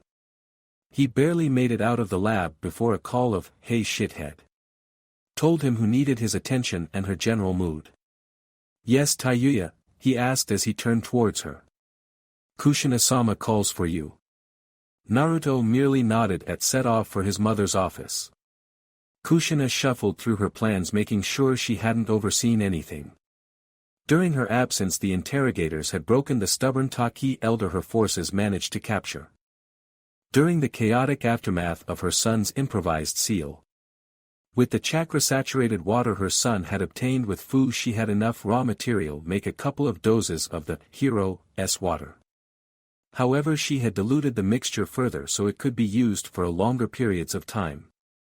Together with the scraps of Sanbai's chakra she managed to capture, she could carefully feed the two bodies she had stashed away in her hidden lab more chakra. I had hoped to capture the beast, but this is a workable alternative. As long as Sanbai is reforming, it cannot be captured. Akatsuki cannot make a move on Naruto as they need the Kyuubi for last. Her office door opened and Naruto entered. Good, he doesn't seem to hurt by the breakup. Hello Naruto, how are you doing? I am fine, Mom. The boy replied neutrally. Kushina took a look at his body language that told her otherwise but decided she wouldn't pry just yet. I have a mission for you. There was an actress stuck in the land of hot water with her movie crew. She was on her way to the land of fire when the Konoha assault happened. Denied entry, her genius director decided they could perhaps enter the land of fire through the land of sound. She took in Naruto's goggled look as the boy took in the director's insanity and smiled in amusement. Now the man has thrown out a job offer for an escort back to the land of snow. You will be on a team with Fu, Kadamaru, and Enko. During this mission you will be the team leader, although Enko will intervene if it somehow spirals out of your control. She saw Naruto surprise at the increased responsibilities, but he didn't get a word edgewise as she marched on. This is your chance to prove you are Chunin material. I do not expect Akatsuki to make a move now that the Sanbai is dispersed, but stay on your guard. She smiled again. Make me proud, Naruto. Naruto recovered his wits rapidly and returned the smile. I will, Mom. Where can I find my team? He asked as he stepped forward and took the mission scroll on Kushina's desk. They will be gathering at the North Gate in 2 hours. Now off you go. She shooed him out of her office with a gently smile. Naruto didn't waste any time gathering his equipment and taking the book Shizune told him to study. The mission scroll informed him he would find the actress in a village near the port city. They would travel to take the boat to the land of snow. Another long boring boat ride. Naruto thought before shaking his head. No, I need to think as a team leader now, I can't let Mom down. He nearly went to the exit when he remembered team leader had several administrative responsibilities before they could leave. So he quickly changed course to take care of the more onerous parts of being a ninja. Barely making it on time to meet his team at the designated spot. He saw Kidamaru and Fu already waiting silently on them. Hey Fu, Kidamaru, he greeted them. Kidamaru gave him a lazy way. Yo Naruto, how does it feel to be the main character? Naruto blinked as he mentally translated Kidamaru's speech. Nothing special, I just hope I won't let you all down. He responded honestly. Good, a voice replied behind him. Naruto whirled around in surprise to get an eyeful of Anko's cleavage, who leant forward to give him an extra good view. He refused to be distracted and established eye contact with the woman. So leader brat, remembered to do the paperwork? She asked as she saw him look into her eyes instead of gazing downward. I did. The woman pouted. And here I was hoping you made your first mistake. She mumbled. Well then, main character, lead the way. Naruto ignored the taunt and started on the mission briefing. As he informed his team of what he knew, he took in their reactions. Anko seemed bored, Fu seemed interested in the actress, and he wasn't sure how to translate Kidamaru's body language. After the briefing he led them through the northern exit tunnels, guided by a man responsibly of guiding outbound and inbound teams through the maze and outside.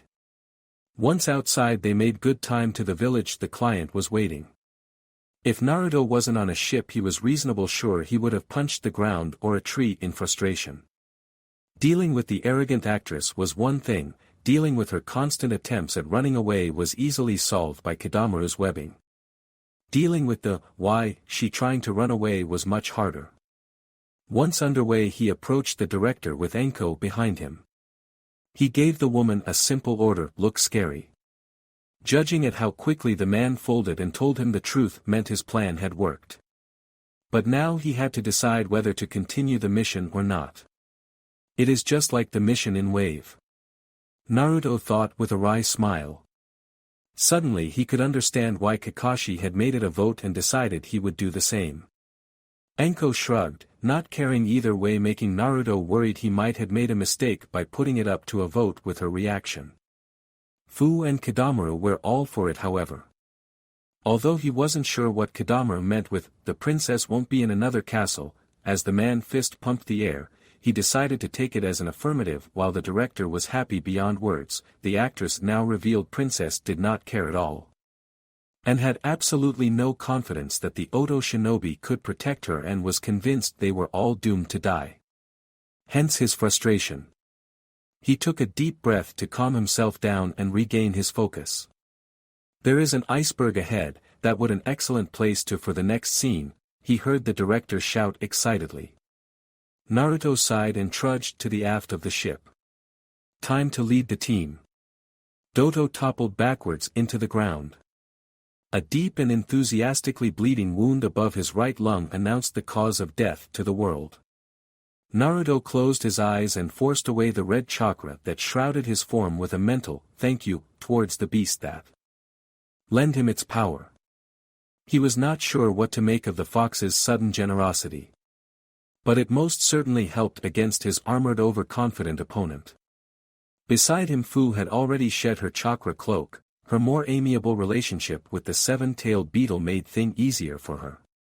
You. Killed him. Koyuki stuttered out as she looked flabbergasted at Dodo's dead form.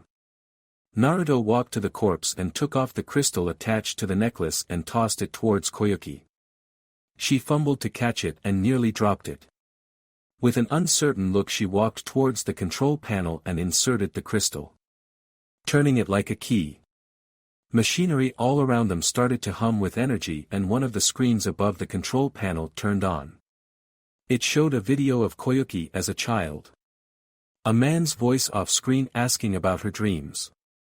Naruto didn't really listen, favoring to inspect the machinery should it be by some off chance be the weapon of mass destruction Dodo claimed. Odd, there is no chakra involved. He thought with a frown. He wasn't an expert in machinery at all, but he did know a thing or two about seals. He carefully placed his hand on one of the machines and extended his senses into the metal mystery. Did humans even make this? He puzzled, not feeling a shred of chakra. Judging he was not making any progress with the machines, he turned his attention to the cooling corpse on the ground, or more specifically the armor it still wore. As he knelt beside the corpse and played his hand of the armor he could feel it was a well-crafted piece of equipment. He pushed a bit of chakra into it and saw the seal spring to live, absorbing his chakra. I don't recognize most of those symbols. He thought with a frown. Before he could investigate further Koyuki called out his name. He rose and turned towards her to see her fidget for a more under his attention. She suddenly gave a short bow. I apologize for what I said during the journey, and I thank you for saving me. Naruto smiled, that was what we were hired to do. Before he could elaborate further Anko with Kidamaru in tow entered the control room. Or they were already here. Naruto thought, did you defeat the others? Sure did, party leader. Kidamaru replied happily, easy peasy grind, those mobs bit the dust in no time. Before the multi-armed man could rant further Naruto interrupted him, good job, let us escort Koyuki home then. With his hands he signaled something very differently however, but the soon-to-be reinstated daimyo did not see that. Kidamaru, scout ahead. Got it bossman. The man replied all businesslike. Koyuki followed Anko, and once he was out of her line of sight Naruto formed a clone and handed it a few scrolls and an ink bottle. He then jogged to catch up. Once outside of the underground bunker, they felt the heat emanating from somewhere. Most of the snow closest to the bunker had already melted. But instead of the muddy ground saturated by meltwater, it was already showing the beginnings of growing grass. How the... Naruto breathed. Beside him Anko gave him a dumb nod, even the seemingly unflappable woman was given pause. Incredible. Fu agreed silently, did you know this Koyuki? The woman shook her head, as surprised as the rest of the group until she suddenly started. She whispered just loud enough. So this is what father meant. The ninja exchanged glances but decided to let it rest. Kidamaru hasn't shown up, so it is safe to go. Arrow feather formation, Anko take lead. Reacting to Naruto's orders Anko placed herself to the front while Naruto and Fu flanked Koyuki. With a gentle push from Naruto the flabbergasted started walking. Anko flawlessly took the lead as they navigated their way back to the rest of the movie crew.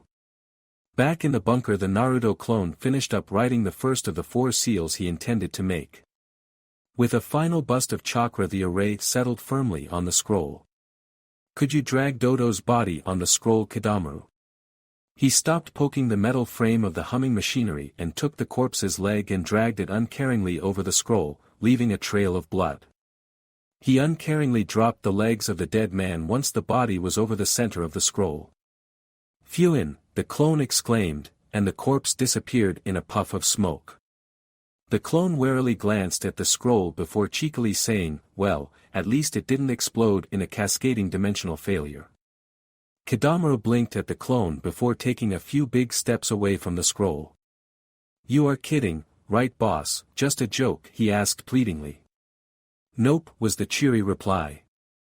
Chakra-absorbing armor into a pocket dimension ought to make pretty explosions. Kidamaru paled and the clone burst into the laughing.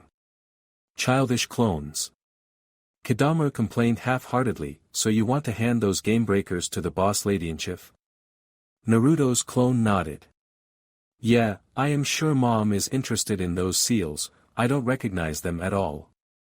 The clone looked at the machinery. I think she'll be fascinated in this stuff too.